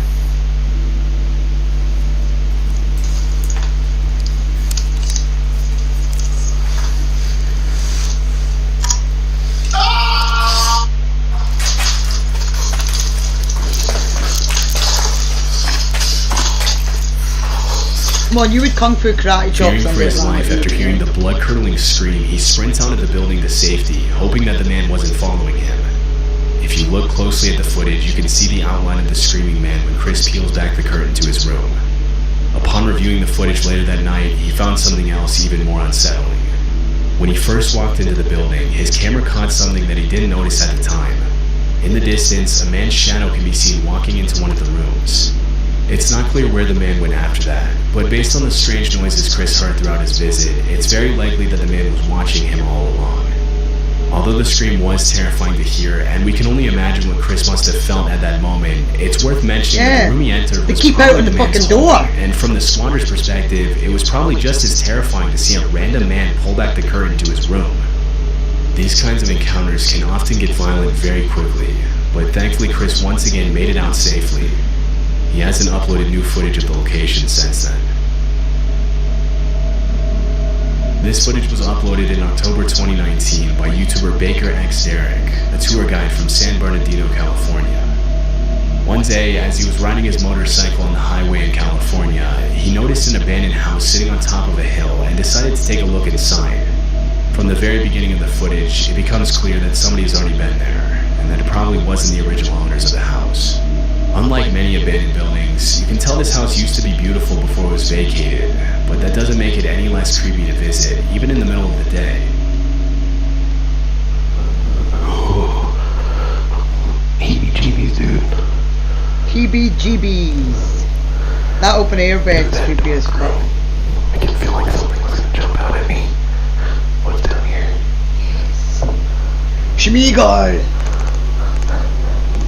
Nah, I just can't even. These people, they're like... I think I hear something.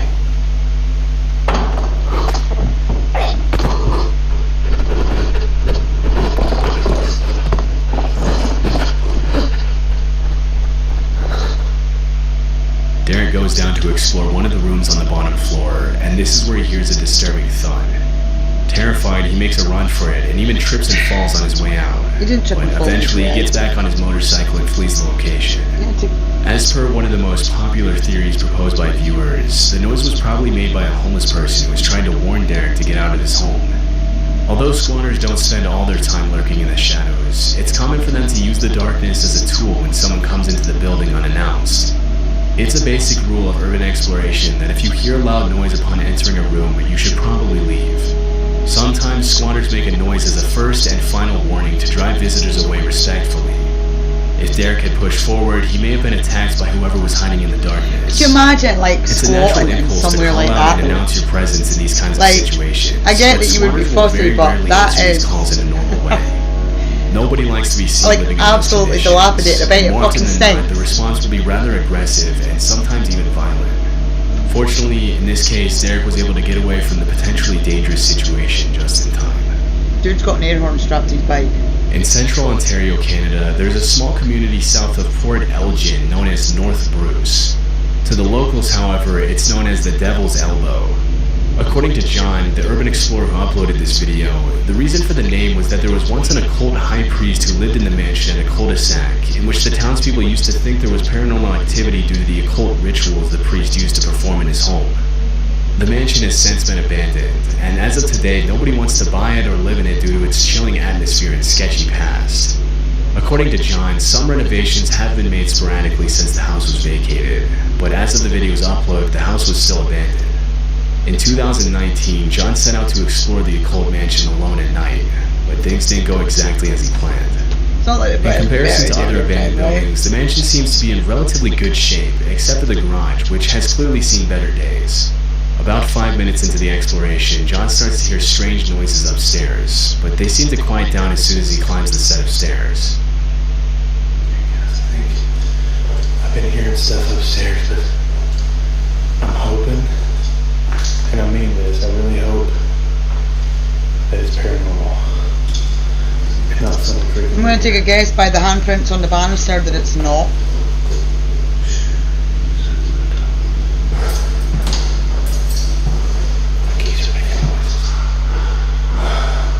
Freaking snake down there, dude.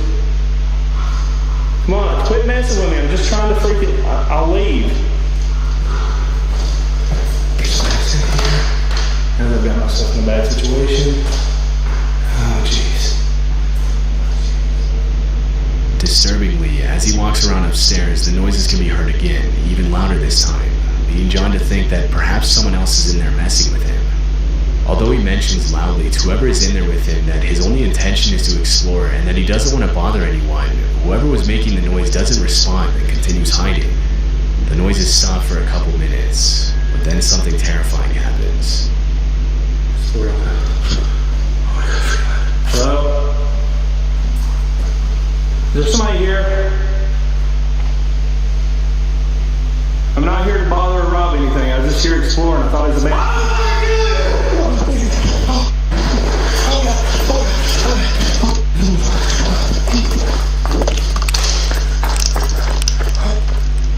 Disturbingly, a man's voice can be heard screaming, "I'm gonna kill you," and before catching a glimpse of who it is, John runs out of the mansion immediately and doesn't look back until he's a safe distance away from the building. It's unknown who was in the house, or how long they had been watching him, or even if they had bad intentions or were just messing with him. According to several viewers, it's very unlikely that the other person in the house was another explorer. In the urban exploration community, people usually help each other out, and there's a sort of code that every explorer sticks to in order to help keep creepy locations as safe to visit as possible. The light was on when he turned back. Was another explorer. It's not on making there. noises in an abandoned house and screaming, "I'm going to kill you," No, it's would on. obviously be very out of the ordinary. That leaves the question of who could have screamed at John. It's more than likely that it was just a homeless person who didn't want any visitors, but because John ran out before he could see anyone, this much will probably remain unknown forever.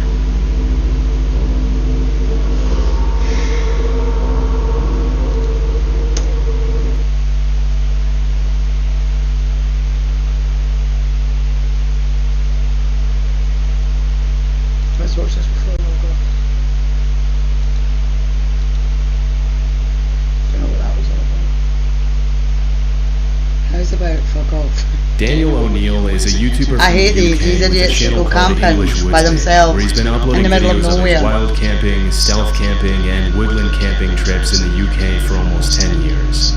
Most of the channel's videos feature Daniel reviewing camping gear for his viewers and showing footage of his adventures in the great outdoors. For the most part, they're pretty tame, but in August 2023, he uploaded a video of his camping trip in the woodlands close to his home, and the footage is pretty disturbing. It's so unsafe The first part of the nowadays. video pretty much 10 just years shows ago, Daniel yeah, walking we through could the get away woods with and that talking shit, to his but it's subscribers, so eating berries fucking and pointing out the unsafe signs on the way to the campsite. To camp At several anywhere. points along the way, he pauses to mention the footprints and garbage he sees lying on the trail, indicating other people had been there in the last few days. Someone's been here. A lot of rubbish around here.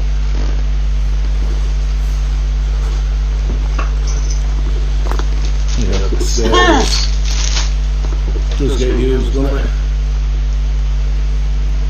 After about a 20-minute walk, he sits down in a clearing where he plans to set up camp for the night and leans back on a tree to eat his noodles as he talks to the camera. It's not until around 25 minutes into the video that things start to get seriously disturbing for Daniel. I'll be out Friday night, but I'm going away Saturday, so I've got a bit of a drive as well, so I didn't want to be tired, and he's going to throw it down Friday night as well, and rain camping is really good.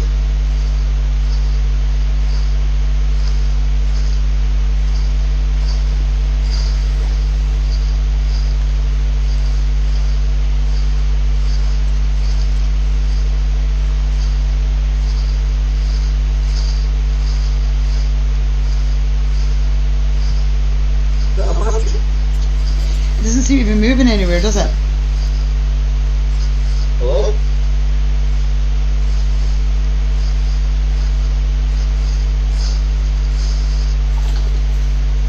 Even though some pretty human-like footsteps could be heard right behind Daniel, as soon as he turns around to scan his environment, there's nobody in sight. What's most disturbing is that as soon as he turned around and yelled hello, the footsteps immediately stopped. For the next few minutes, he sits down and tries to regain his composure as he sips his coffee and eats his noodles, but things only continue to get even more creepy as the sun begins to set.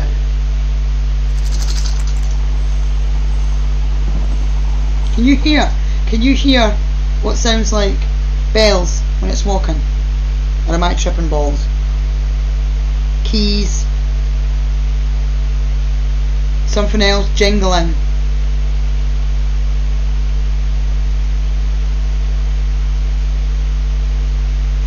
There's no disturbance either, is there? Oh, it could be whatever he's cooking, maybe. Well, you've got a weapon. There's that noise again now.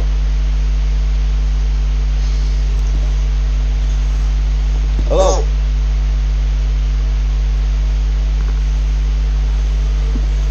Hello? I would be getting out of that grove. That looks like a fake trap, doesn't it? He got there. No trees. No circle. There's nobody here. You want me to scroll it back? About 40 minutes. Let me scroll it back to right when you first hear it. Eat his noodles as he talks to the camera. I swear I can hear bells or minutes into the video that things start to get seriously disturbing for something Daniel. else. I'll be out Friday night, but I'm going away Saturday, so I've got a bit of a drive as well, so I didn't want to be tired, and he's going to throw it down Friday night as well. And he's not cooking his noodles here really either. Good.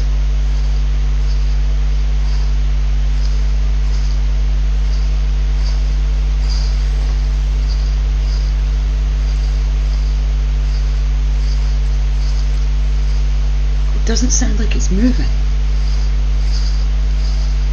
It sounds like it's walking in the spot.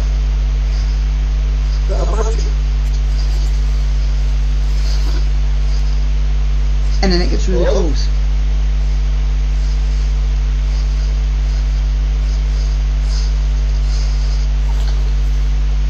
Even though some pretty human-like footsteps could be heard right behind Daniel, as soon as he turns around to scan his environment, there's nobody in sight.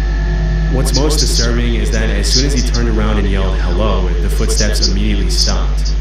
For the next few minutes, he sits down and tries to regain his composure as he sips his coffee and eats his noodles, but things only continue to get even more creepy as the sun begins to set.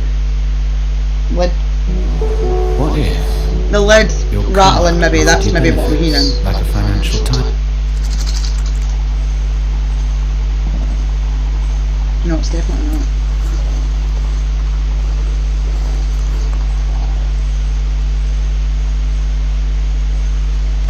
Doesn't have a lid on. There's that noise again now.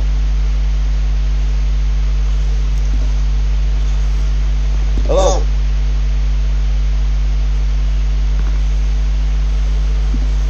Hello? That's a fade trap. Did you hear that when he turned around? He got there. There's nobody here. About 40 minutes into the video, the footstep noises can be heard again, and this time it sounds like they're getting closer to Daniel. By this point, most people would have hightailed it out of there without any hesitation, but Daniel decides to sit back down to finish his dinner as he tries to calm his nerves for the second time. Amazingly, a few minutes later, it almost seems like he completely forgets about the footsteps and manages to think about less disturbing things, which is honestly pretty impressive. But as darkness sets in, the eerie footsteps start up again. Not in the dark, I couldn't. I'm going to be honest. I can't stay here now. I'm going to be a wimp. I don't care if people call me a wimp in the comments, but I can't stay here. I'm too unsettled. I'm nervous. I've done camping like this loads of times. I think I'm going to go find somewhere else. Get this busy set up. Look at the way, like, it's just that whole inner circle. There's nothing growing other than grass. It's just flat, and you've got all the trees, all the shrubbery, undergrowth, except for that patch of ground. He rotated all the way around. That was completely surrounded. But I'm leaving this spot.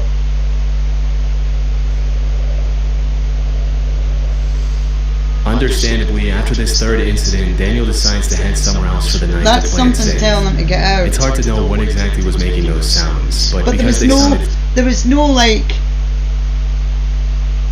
movement the first time. It sounded like there was somebody walking, but the footsteps weren't going anywhere, and then they came right up behind him after he spoke to it.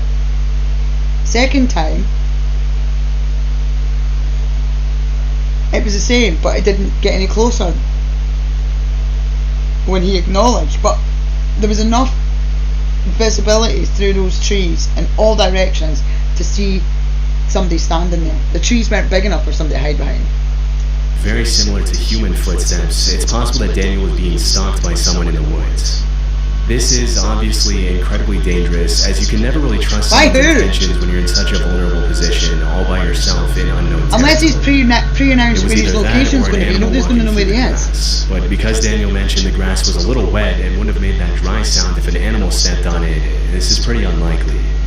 Also, many people in the comments mentioned that no animal walks that uniform and steady. Yeah. They stop, go, and change pace constantly. Either way, it's a good thing he decided to leave, because who knows what could have happened to Daniel that night. One of the most annoying things to me is spam texts and phone calls. You would actually be surprised by the amount of times I get interrupted recording these videos by phone calls from random numbers, spam calls, texts, and emails for their cut.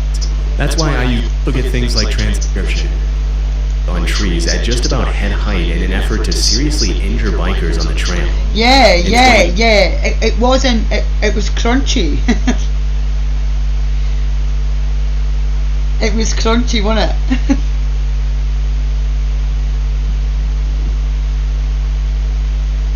It's strange. 19. A post describing this terrifying trend was uploaded to Facebook. And disturbingly, the uploader mentioned that one of his high school friends had lost his life as a result of running into a similar wire on a trail. Immediately, people jumped into the comments to point out how incredibly messed up it would be to do something like this, and how this kind of evil needs to be categorized as attempted murder if the suspects are ever caught. A couple of years before that post was made, in 2017, two motorbike riders uploaded a video to YouTube of their encounter with a similar wire, and although nothing happened to them, it was a very close call.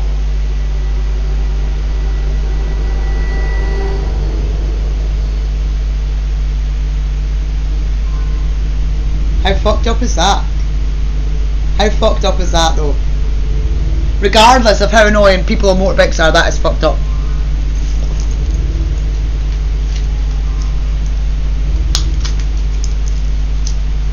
When these wires are set up off trail, it can be hard to tell whether they were placed there out of malice or if a random camper or farmer placed the wires there to hang up clothes or something similar.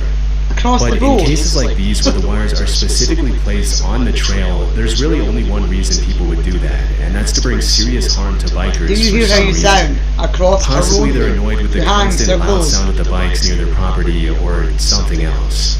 But hopefully more measures can be taken in the future to prevent more people from getting hurt, especially because it's not uncommon to hear about motorbikers and snowmobilers losing their lives over this kind of stuff. This audio was uploaded to YouTube by a user named ForestFire21. He recorded it around 2 a.m. in December 2014. The uploader lives in a forest, and he mentioned that the noises in the audio were coming from deep in the woods behind his house.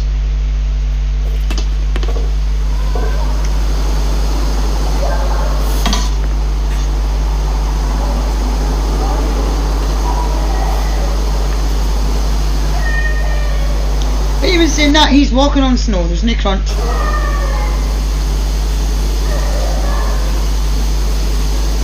That's a siren, that's a banshee.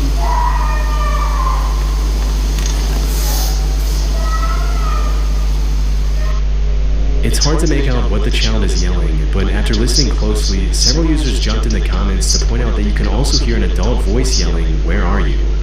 In addition to the young female voice making most of the noise, this quieter, more subtle male voice that can also be heard in the audio only makes the whole incident that much more disturbing. Near the end of the video, the uploader mentions that after that night, he checked the news every day to see if he could find some explanation for the screams, but he never did. The fact that the screaming was captured at around 2 a.m. in the freezing cold weather and in the middle of the woods indicates that the uploader could have genuinely recorded something pretty sinister taking place that night. It's hard to tell why the uploader would record and upload the audio instead of immediately calling the police after hearing a female voice in such obvious distress, but at this point there's not much that can be done about it. And who knows, maybe the uploader did call the police. There wasn't much context given in the video's description. We can only hope that whatever problem happened that night was eventually solved, but based on the shrillness of the screams and the strangeness of the whole situation, we probably won't ever be able to know for sure. Lisa is a life coach and YouTuber who often uploads videos of what it's like living in her van and traveling the country on her own. One afternoon in 2022, Lisa had parked her van on the side of the road and left the side door of her van open while she cooked her dinner inside, when suddenly a sketchy-looking guy approached her, poked his head in her van without her permission, and started asking her some pretty bizarre questions in French, a language Lisa doesn't speak. When she mentioned she didn't understand what he was saying, he pulled out a translator app to try to communicate with her, which obviously made her pretty uncomfortable, especially since she wasn't interested in talking to him in the first place after he invaded her personal space. After watching the guy struggle to use Google Translate for a few minutes, Lisa decided she'd had enough and shut the side door in his face, also closing the curtain to make sure the guy got the hint. Strangely, for over half an hour, the guy then stood outside in the rain and tinkered with the translator app to try to communicate with Lisa, even after she made it more than obvious that she wanted nothing to do with it. That would be a phone of local police though, wouldn't it, really? That's murder behaviour that right there. He's got an opportunity as well.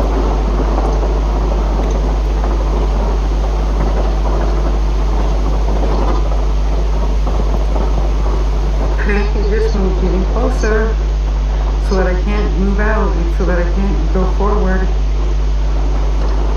Oh, the cops. Please leave. Please leave. You sketchy person. Please leave.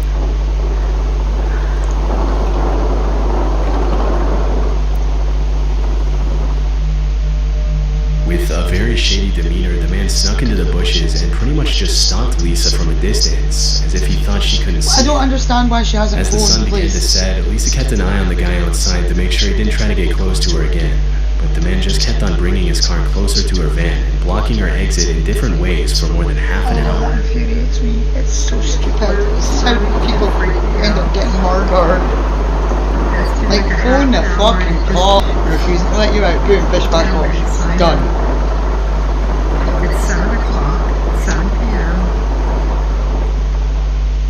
Fortunately, just as darkness had begun to set in, a family in an RV pulled up right behind Lisa and spent the night in the same parking lot as her, which comforted her enough to stay there the entire evening. Disturbingly, the guy left soon after the other family arrived, but came back about 3 hours later in the dead of night to check if Lisa was still there. When he saw the other family in the RV was also still in the parking lot, he left and didn't come back. Because he was probably coming back to finish it off. off. Lisa left early and never saw the guy again. It's hard to tell what the guy's exact intentions were, but based on his overall sketchy demeanor and questionable behavior, they couldn't have been anything good. That should be a The one thing we can be sure about is that it's a good thing the other family in the RV arrived at the parking lot when they did. Otherwise, who knows what the man would have done to Lisa. That's that's a woman's responsibility to protect herself and other women, especially when there's men like that everywhere, hundreds of them, and they get away with it because nobody does anything about it. But it's not necessarily them that's going to get the worst draw. It's the next person, or the person after the next person, because nothing's ever fucking done about them. She should have reported it. And help keep them full of life.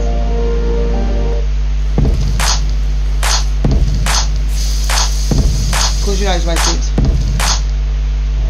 In May 2014, an Imager user uploaded a blog post where he talked about the time. You're right. That behaviour grates on me, but the way she reacted pissed me off too, because he could have if that RV had not stayed, he'd have probably tried to get in her van, her car, or her space and do something. The only reason he didn't was because that other RV was there. That's how that kind of person works. Stalk, attack. He went to visit a friend in northern Germany. According to the uploader, his friend told him about these pipes that he found in the woods near his house that stuck up out of the ground like periscopes. Apparently, his friend and his siblings played near the pipes as kids and knew that there were bunkers below the number plate, but their parents never allowed them to get near them out of concern. Give it a very clear description. Email the footage that you've got, so they've got video. At least then that way, if he doesn't attack you and he attacks somebody else, and they give the same information, they know, and you know. Could you imagine living with that on your conscience though? Because you did nothing and he murders somebody. Because that's the kind of guy that stalks and harasses. Yeah, and he's done it once, he will do it again. That infuriates me. It's everybody's responsibility to protect each other from these idiots. It's the only way it's going to be safe for anybody. This is a spooky channel, not a sort of shit out everybody channel. For their safety. During the visit narrated in the blog post, the uploader and his friend decided to check out the pipes and finally go down into the bunkers that they never had permission to explore when they were younger, and they found some pretty disturbing stuff. A few hundred feet away from the trees, they found the entrance to the bunker covered with a loosely placed piece of wood that they easily removed with a crowbar. Once inside, all they could see were these long, seemingly endless hospital-like hallways that extended for thousands of feet under the woods. As they ventured further and further into the maze of tunnels, they found graffiti on some of the walls, indicating they weren't the first people to get the idea to explore the underground bunkers. To the explorers' horror, one of the walls deep inside the tunnels had the word "help" in German graffitied all over it. It's possible that it was just sprayed on there by another group of teens trying to be funny, but the eerie nature of the bunker, coupled with the general state of disarray, really makes you wonder if something more sinister took place down there at some point, possibly even written by German soldiers in the later parts of World War II. As they traveled deeper into the bunker, they found some more disturbing graffiti, with one of the eeriest messages reading, "Hello Satan, I love you." Obviously, that's not the kind of message you would see in a tunnel system Time to go. but the two friends decided to keep on exploring anyway. After several hours down in the bunker, they ended up finding tons of more twisting, winding hallways, flooded rooms with old machines, and dark, narrow corridors that reached dead ends, but nothing more disturbing than the graffiti they had found a few hours earlier. The explorers managed to make it out of there safely and didn't go back there again. In the summer of 2016, reports started surfacing that people were finding dangerous booby traps along a very well-known hiking trail in the High Mountain Park Preserve in Wayne, New Jersey. What is the purpose of booby trapping? Public.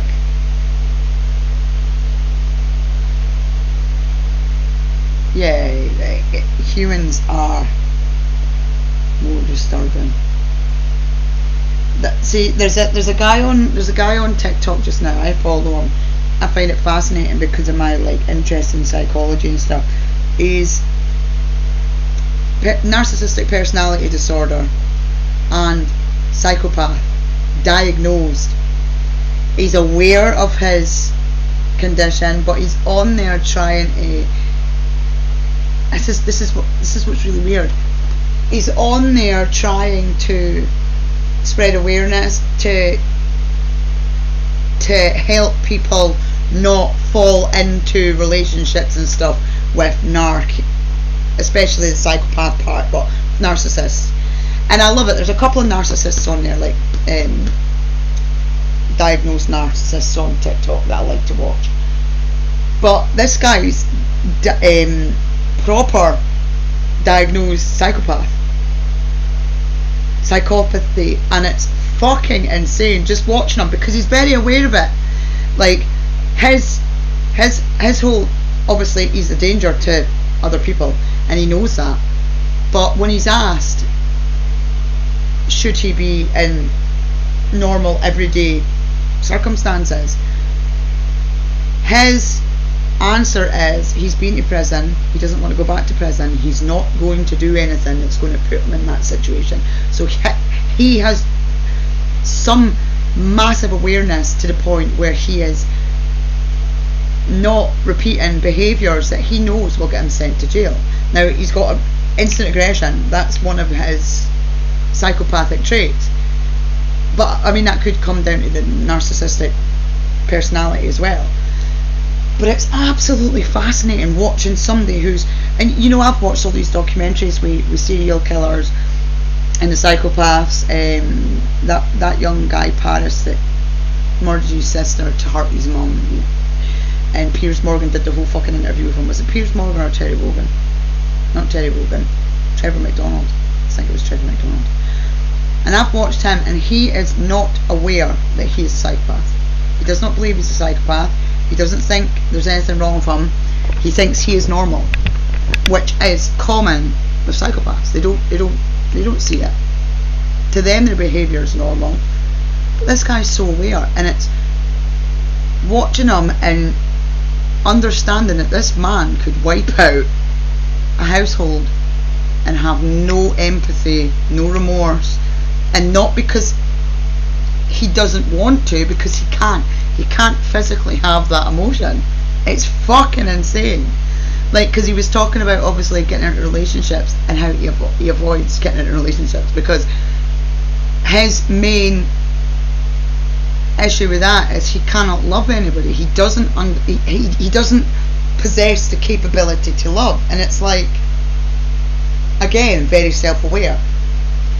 He says his most that he would count somebody as is loyalty to somebody, but then he's like, but even then in friendships and things like that, he's taken advantage of them, and he's obviously had people take advantage of him because they are controversial, vulnerable people, because if somebody knows how narcs and narcs, they don't get on, but they know how to play each other. Chucking the psychopath. But it's so fascinating watching them. It is absolutely fascinating. Like, because that was my route, was child psychology and forensic psychology, and then going on to forensic pathology, because I just love trying. I don't want to understand why people kill other people, but it fascinates me because I could never imagine taking somebody's life. I just couldn't. I couldn't imagine willingly want to sap the life out of somebody. I can't. And I think it confuses my brain and well, it horrifies my brain, but it's trying to understand why they are like that. You know, why they are like that. Why that one person has grown up to enjoy snuffing somebody's life out. That's, I think, and what separates us people who would never dream of doing anything like that from the people that get a kick out of it. It absolutely, it triggers me, it intrigues me, it disgusts me, and I'm curious about it all at the same time. It's fucked up. It's a fucked up way to be. the only thing that I will say, when I did do some, I mean, I'm quite good with understanding the psychology of people. I think that's just a given with me. I think that's because of the empath side of my personality. I mean, I can read a room. If somebody walks in the room and they're pissed off, I know. Like, if my kids come down the stairs and somebody's annoyed them and they walk past me, I'm like, what the fuck's the matter? Because I can feel it. I can feel that energy. See, I don't think that you can be conditioned through abuse to be a murderer. I think you're born that way. I think you are born that way. But the problem with being born that way is those children do get abused. They do get abused. I don't think serial killers, people that grow up just to want to kill. Look at that guy in America that wanted to have the biggest kill count. He was born that way. But I don't think something like child abuse alone can shape somebody. I think it's primal. I think it's like a primal thing. It's like chimpanzees do it. Chimpanzees murder clanmates that they've kicked out. We've seen it. They do it. It is a primal instinct. This is why I talk about we're animals. It's a primal base instinct, is to exterminate. It's the same with infanticide, or what is it? Is it infanticide mummy? Is that the mum killer? I always get them muddled up. Anyway, we're I think I've spoken to you guys about this before. I know it's only doing here West Gates, but just in case anybody watches it back. Like infanticide, where the new boyfriend murders the girlfriend's baby or toddler. That to me is the same as a pride of lions being overtaken and the new male coming in and wiping out all the cubs. That's what that is, if you ask me, and that's a personal opinion. That's what it is. And I think it was when my dad was here, I said to my dad, I think I've said it to you too, men are becoming more primal. They are reverting back to primal base instincts. They're not there's a lot more murders, there's a lot more rape, it's like male lions when they overtake a pride. That's what that is to me. That's why most of that happens, because if you look at it, and the worst part is when the mum's involved. Look at that wee baby Emmanuel, I think his name's Emmanuel, that's just been 5 or 6, 7 months old, and they pretended that a Mexican man had robbed them at the car, and when she woke up, he knocked her out, and when she woke up he'd taken the baby. And the dad, or the boyfriend, it was his actual dad, this one. Now that baby clearly had learning difficulties, you could see, and it was like they couldn't be arsed, so let's off him. Who the fuck does that? Sorry. Give him to somebody else. It's fucking awful. But that's what that is. I do believe infanticide, where it's even sometimes in regards to the way it is, and with regards to women having their kids and dads doing the manly stuff. The only reason I stayed single so long when I had my 3 kids was because of the horror stories I'd heard about partners taking out the kids of their new partners. That was one of the risks. That was one risk I would never take with my kids when they were little. Absolutely not. Because it's always been something I have firmly believed that exists in humans. We just cannot accept anymore that we're still animals. We are animals. We are animals. It is that simple. And we've lost any human thinking in the fact that we are animals now, because we think we're too smart. Same as why we don't think aliens exist. Because we have to be the biggest and the best and the coolest.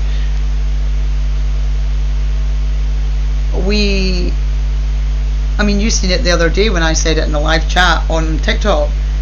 And they were like, eh? I'm like, no, we are actually fucking animals. We're biologically animal. We are animal. If we couldn't talk and we didn't have the thought processes and stuff that we did, we would be no more an animal and no more less an animal than a fucking monkey or a gorilla or an orangutan. The only difference between us and them is they are a stage behind, so to speak, but not, if that makes sense. But then again, we don't know if they've got their own language. They probably do. They make vocalizations. The same with dogs. Dogs can't talk. They communicate with each other. They might not have a voice. They might not vocalize with speech. But if you watch their body language, they talk. Elephants are smarter than people. I do believe. They can remember where their friend died from 40 years ago. They're smarter than us. We have to mark it with a gravestone. They don't. Am I right? I said what I said. But yeah, I think it's primal. I think you are born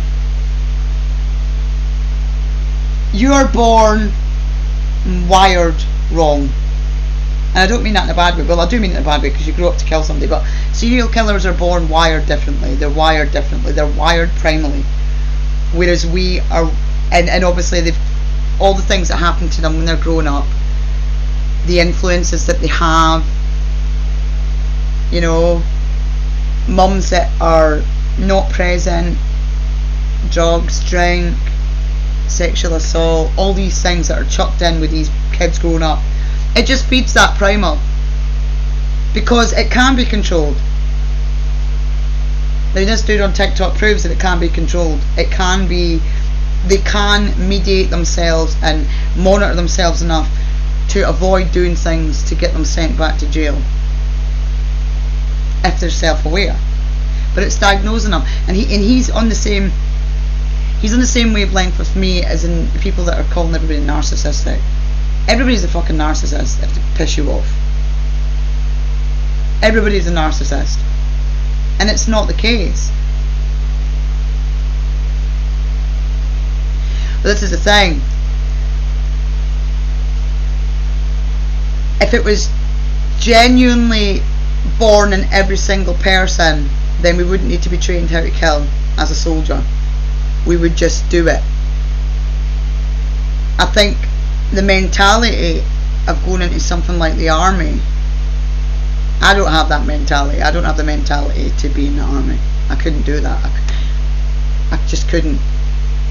I don't know whether it's because when I grew up I was one of these Waynes that was on Rotten.com. I am desensitized to a lot of things. There are a few things that trigger me, but I am desensitized to a lot of stuff. Still wouldn't kill somebody. But the primal wiring for a serial killer, especially one that has no shame, the psychopath side, I think you can get people that murder, one-off murders or spree killers, that they just do like 2 or 3 people. That to me would be probably somebody that was not born wired wrong, but their upbringing, with it's opportunist. Serial killers, people that brag about it, people that don't realise that they're absolutely psychopathic. Those people are born that way. It's like not recognising your own face in the mirror, I think, with things like that. And it's so fucking strange, because the amount of people that I speak to that are like, oh, that person's narcissistic. No, mate. My mother's narcissistic. My mother is a narcissist. Absolutely 100%. What type of narc? I haven't really dug into that. But she is a narcissist.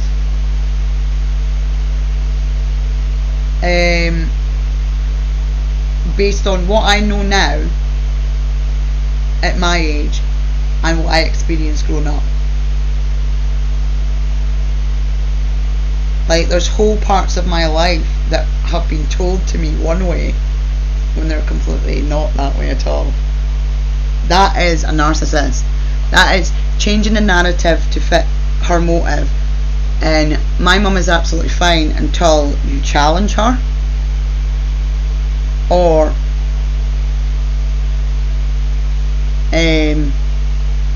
you question what she's doing and tell her she's wrong, and then she flips, and then it's everybody else's fault. You caused this, you caused that. She blames my brother for ruining her life because she had him at 18. Things like that. It's narcissistic personality traits in my mum.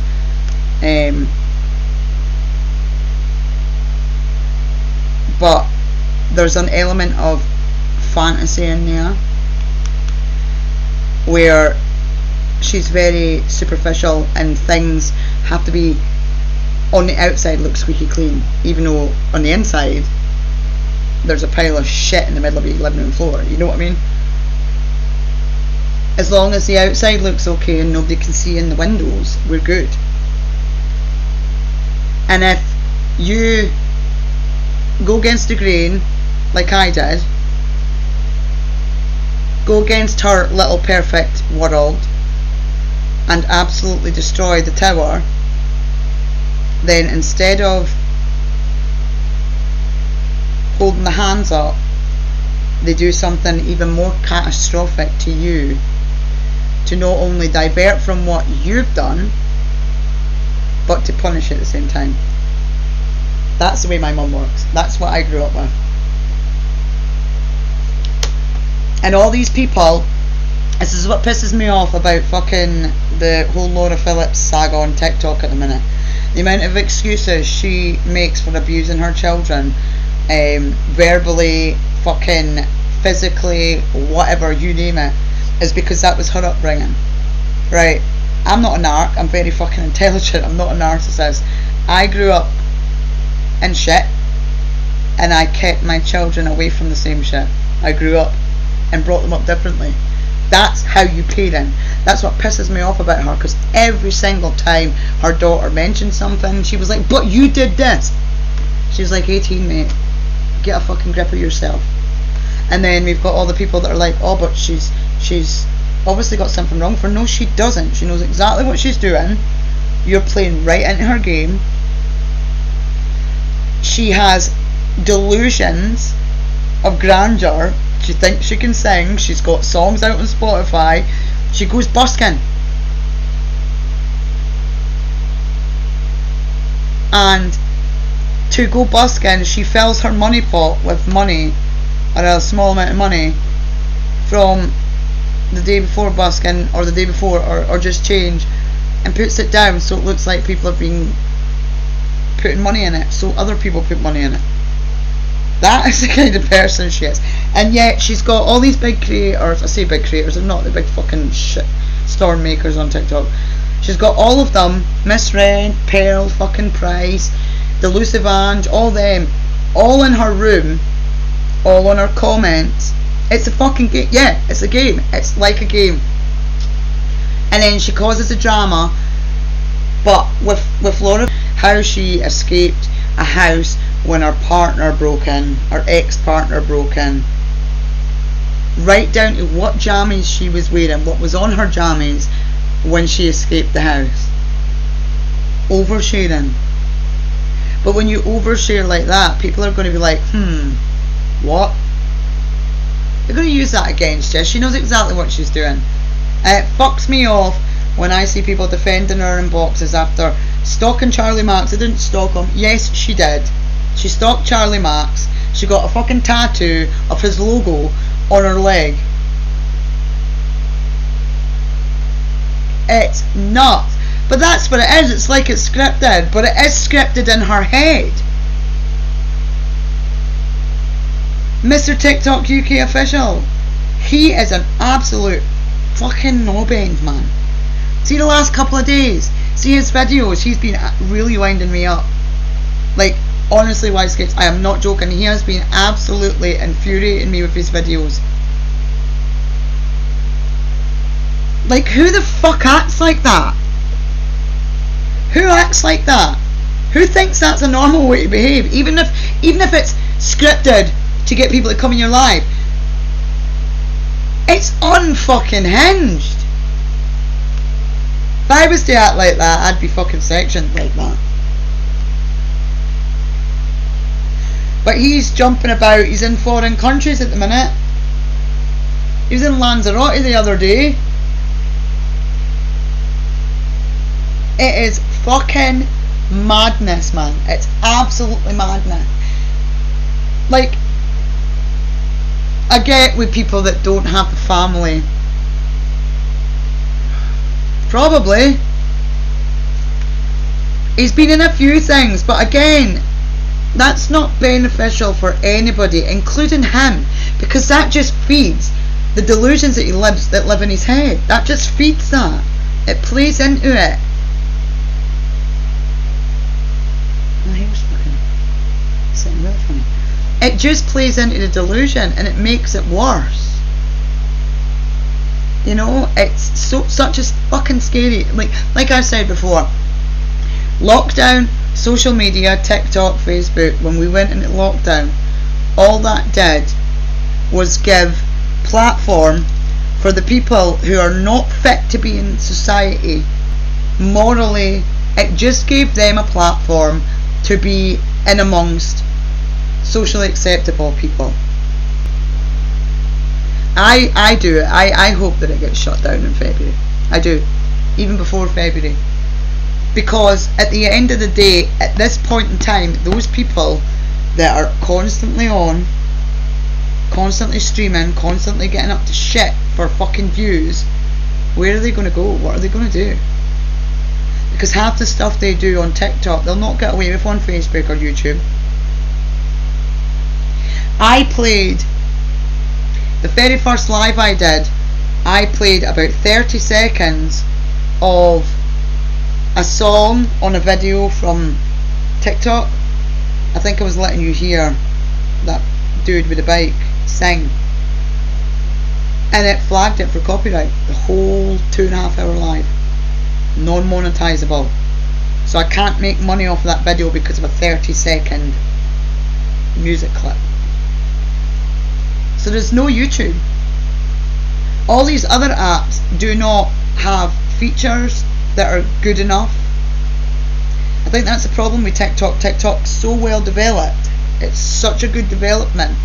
The streaming, I mean, I know we get lag sometimes, but that's usually after an update. The streaming quality, the features on live, they're all subpar to it. Like they just kick anything else out of the water.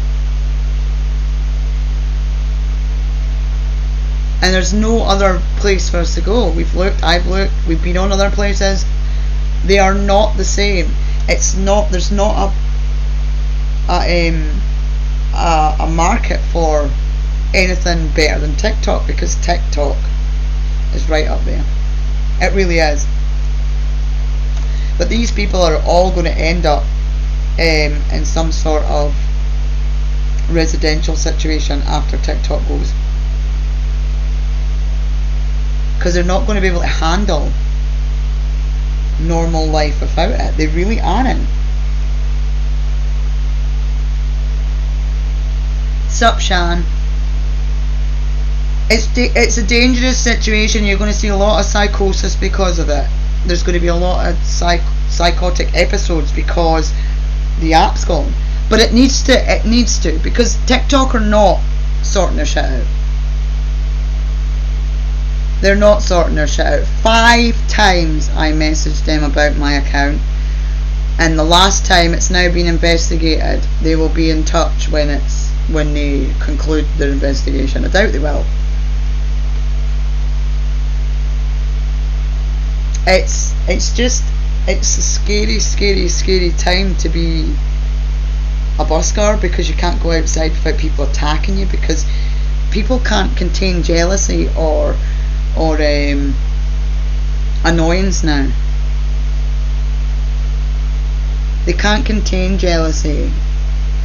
No, we watched a wee bit about Bell Witch, and and concluded that it was probably pissed off native ancestors. And then we did some abandoned buildings and some forest videos. And then we're talking about TikTok and the absolute fucking delusions that are on TikTok.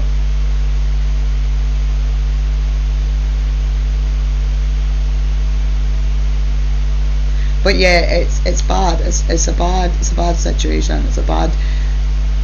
The app is like all of those people. Could you imagine all of those people being in the same room? How many people would be murdered? Those people, that whole all the FYP news, that needs to stop. Like, all they're doing is giving these people the platform, even though they're not streaming them, they're discussing them. You want something to disappear, you don't give it attention. It's that simple.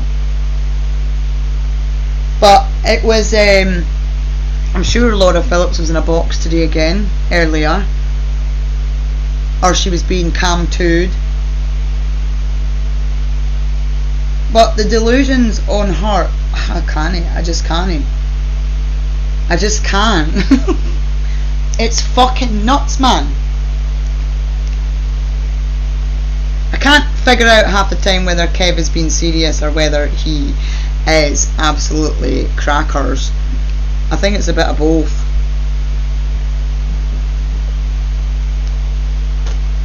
But yeah, it needs shut down. It needs shut down. When I joined that app 5 years ago, nearly 6 years ago now, it was absolutely nothing like it is now. It was actual talented people. The people they were doing cool shit. They were making up dances. When was the last time I seen an actual TikTok dance? Because it's got to be about a year and a half ago. Yeah, it's bad. Like, it's so bad. It used to be about talent.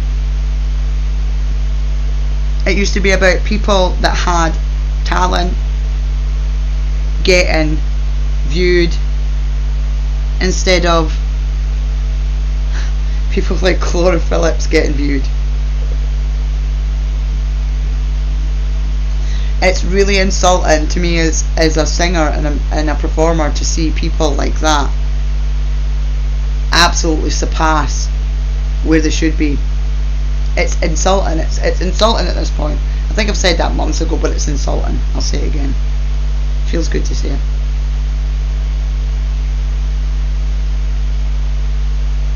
Insulted. Offended. I am offended that people think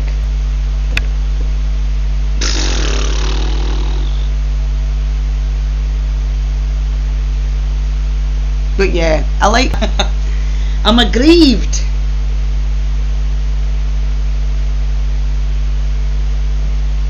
Like those bits on my wrist again. I can't show you because of what it is. Wait a minute, turn on camera. Look, do you see them? I thought it was my bracelets, but I didn't wear bracelets for a couple of days. It's on the right wrist again. It was on the right wrist the last time. So very strange because my mouth's flaring as well, which is... And I was like, have I missed my jab? But I don't think I did, because I'm due it this week. I didn't have it last week. I've also got an ulcer on my tongue, which I get every time I'm due to take my jab.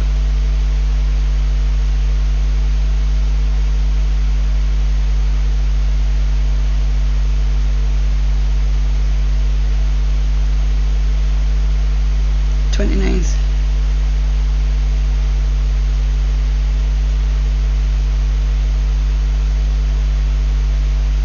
29th of the 8th. Am I late?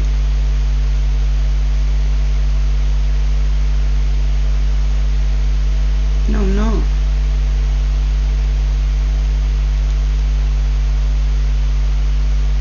Well, I don't know. I don't know whether it's those crisps, the flavouring on those crisps, but I eat those crisps all the time, so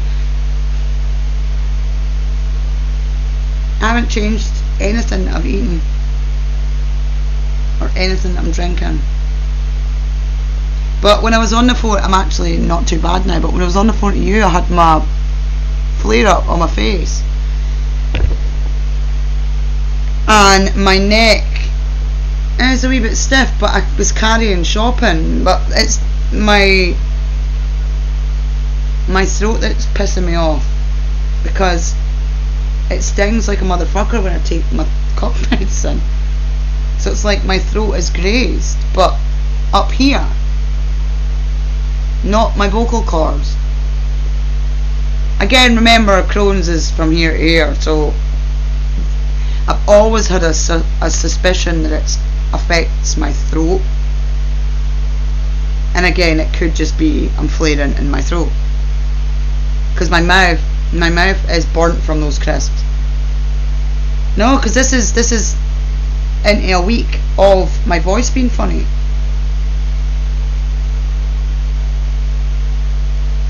This is well a week into my voice being funny. It started last Saturday or Sunday. I mean, not that Saturday or Sunday, I mean the one before that. It started being a bit funny. And then I just was belting out, obviously, Garden of Dreams and stuff, which really wasn't very helpful. But I don't have a sore throat. That's what's pissing me off. I only have a sore throat if I take my medicine. There's no sore throat. I don't have a cough. I don't have a runny nose. I don't have a blocked nose. I don't have water in my ears or bubbles in my ears, which is what I usually get when I get throat infections. There's none of that. But I did have, my neck was playing up a couple of weeks ago. It's a wee bit funny, but I did carry milk yesterday. I had heavy shopping bags yesterday. And my neck was playing up, and then my throat started being funny. Tell you what I'll do. When I come off, I've got to feed the dogs, because I did take them out before I started this live. What I'll do is I'll put ibuprofen on my neck, on the back of my neck and my shoulders, and see. Ooh, it's my nipples there. It's poopy. And see if it takes the inflammation inside my throat down. Because I wonder if it's all connected to whatever's going on in my neck. I haven't been lightheaded today, which, I mean, that goes away. It's like it comes in waves. So we figured it out. It was last November. It was the last time my neck did what it did. Like I get whiplash, but I don't get whiplash. It just happens. That was last November. Do you remember that, Sean, when I was having what we thought were absent seizures? So it did that again. I've just come out of that maybe about 6 or 7 days ago. It started to fizzle off.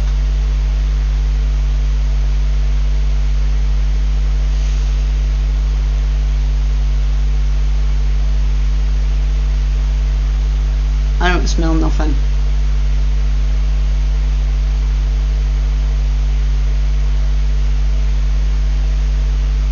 So that was last November, and I had a couple of wee flare-ups in between then, nothing too serious, until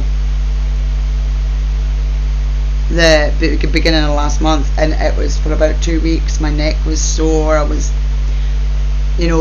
breaching pass out point when I was doing high notes or holding or putting pressure here, but my neck was fucking swollen, wasn't it? I actually got a picture of the back of my neck where the C6 and 7 vertebrae are, and there was a bump over them, so there is swelling there. But I was putting ibuprofen on. When I was putting ibuprofen on, I was getting maybe a day where my neck wasn't sore, but it was stiff, like I'd give myself whiplash, but it's still cracking. It cracked earlier when it was on live. It actually cracked loud enough that it went up the mic because Kat heard it. So I definitely think there's been a fracture there when I fell off Kaya when I was younger, and it's just been too small for them to see, and it's just now coming back, and because of the Crohn's and the joint fucking shite that comes with Crohn's, it's just, and I am slightly too heavy, I think.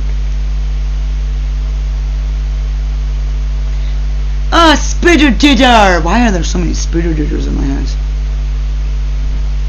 I think I'm just slightly over that borderline of being a reasonably balanced weight, and it causes my body not to be very happy about it. There's a wee Spider-Didder on the floor. We can't find that spider from the kitchen, and the spider that was in here, the wee one, was in the bath. I put him outside yesterday, but that big spider that was in the kitchen, she's fuck knows where she is.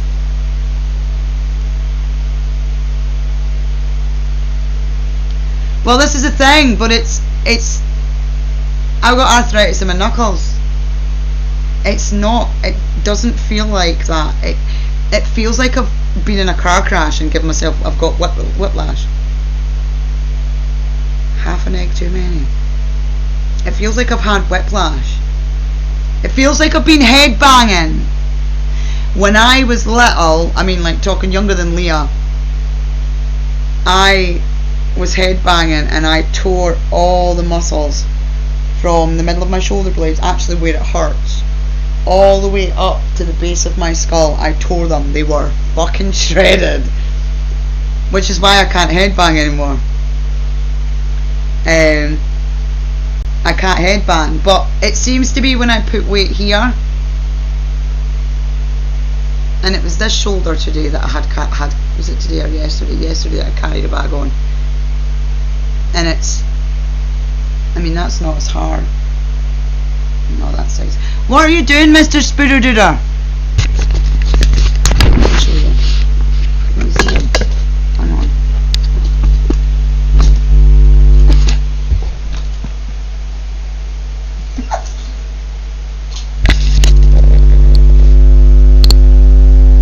I have no idea what he's doing. Where is he? He's over there.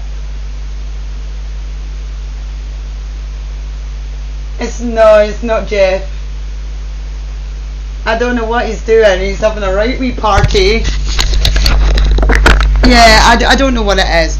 I think I do need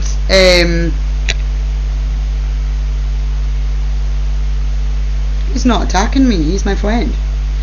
The spider that I had in my kitchen, Shan, was about this big. I'm not even joking. She is massive and we can't find her.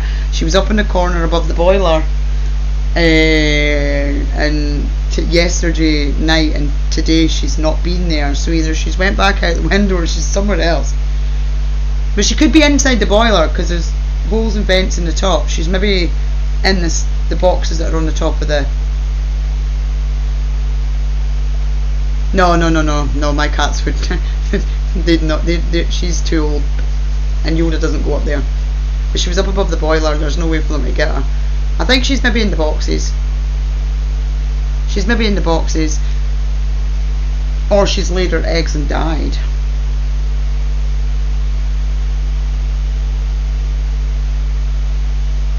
Because she did look very gravid. She was very fat. She's a big fat butt. But this is the season for them all to start coming in and laying in it.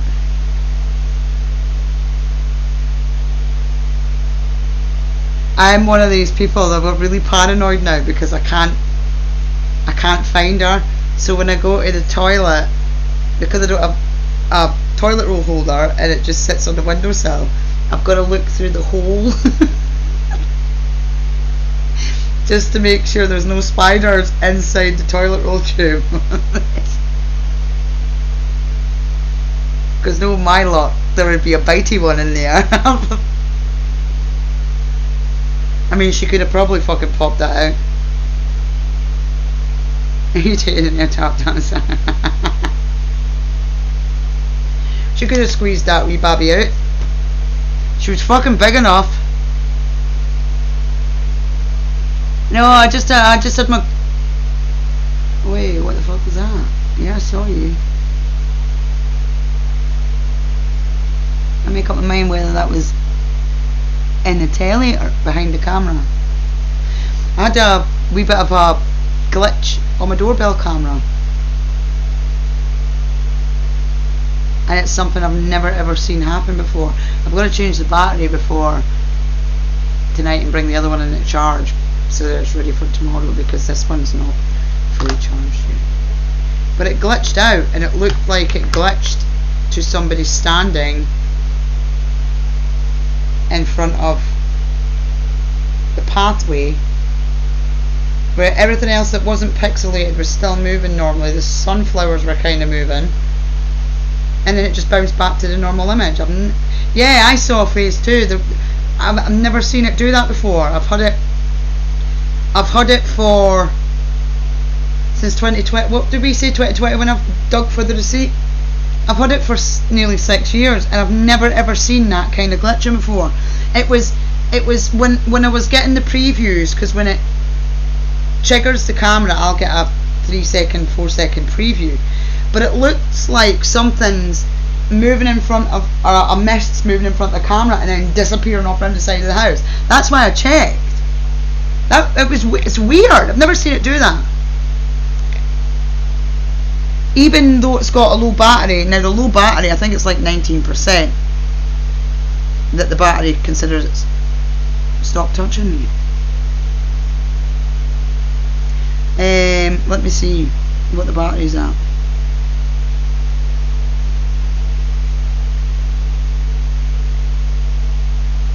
So it's at 13%, so it's still got enough to give me the preview. So that doorbell went off. Let me just tell you. I checked about 5 times. When I started my live, 1, 2, 3, 4, 5, 6, 7, 8, 9, 10. 10 times. Is that the same video glitching? Yeah, there's definitely something in that video. There's definitely. Let me rotate it and see if I can show you on there. Right, so that's the glitch. You see that there? Did you not see the video? Oh, this video. No, it's Shan. Right, so watch this. Let me scroll it all the way back. So it's going to play from the video before, right? Just watch. Right, it's glitching now. Watch the sunflower. Oh my god, it's such an awkward angle. The sunflower's glitching. Look in the middle of the road.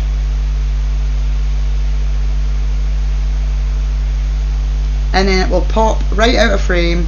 The sunflower's still moving, even though it's pixelated. And then it just goes back to normal, like nothing fucking happened. Like it hasn't just glitched for like 3 seconds, it seems like an hour. Yeah, look, straight back to normal. I've never seen it do that before. I'll send it in the WhatsApp. I've never seen it do that before. Ever. I was like looking at it for like 10 minutes. I was like, what the fuck is going on with this?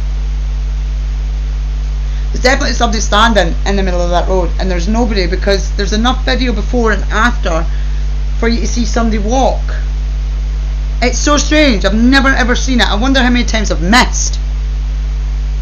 But it just chippers me. I'm checking more often because of that incident after the park with the mist. That was attacking my door. I don't give a fuck what anybody says. It was stopping until I turned the camera on, and when the sensor lights for the camera came on, it was back. And then I'd turn it off and it would settle. Turn the camera on, it was back.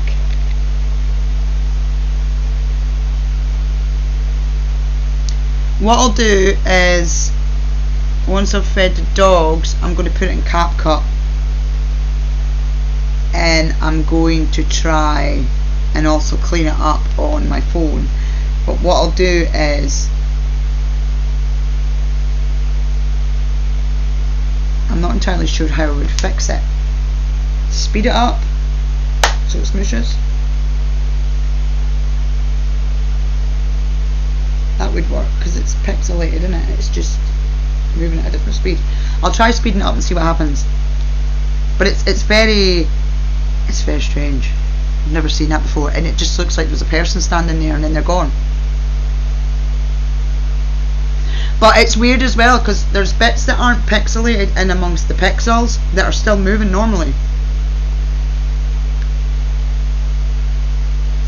Yeah, I'll fuck about it from CapCut and see what I could do, and I'll turn it into negative as well and see if I can fix it that way. But the strange thing was that door made a thump and then the Ring doorbell went off, which is really, really strange timing. And usually that door only moves. Yeah, and it's like it freezes the camera and then... But that door only usually moves if there's a gust of wind, and there was no gust of wind. But only one sunflower in my garden is moving, and it's a sunflower that was glitching. The trees over there, you can see them in the videos, they're not glitching. They're not glitching, they're not moving, there's no wind over there. If I look at those trees, I guarantee you they're not moving. Nothing else was moving apart from that sunflower. And it's been doing it all night. In fact, it's been doing it for weeks, setting the doorbell off. It's trippy as fuck.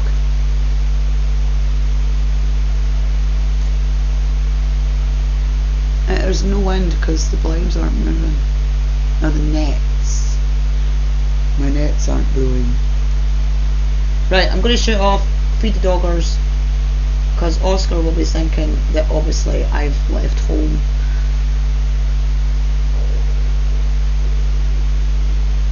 Yeah, it's literally right outside.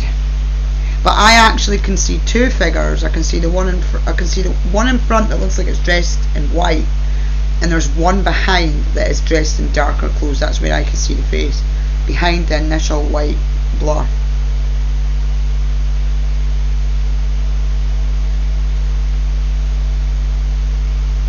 We just got a tap over there.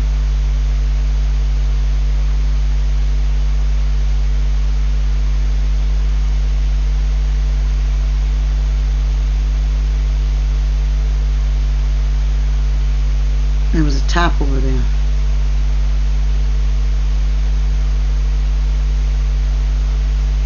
I'm also very, very aware that the water level in that fish tank is falling below reasonably quiet waterfall, so there's moving water now in here. Actually, did all my activity stop when I filled that tank up?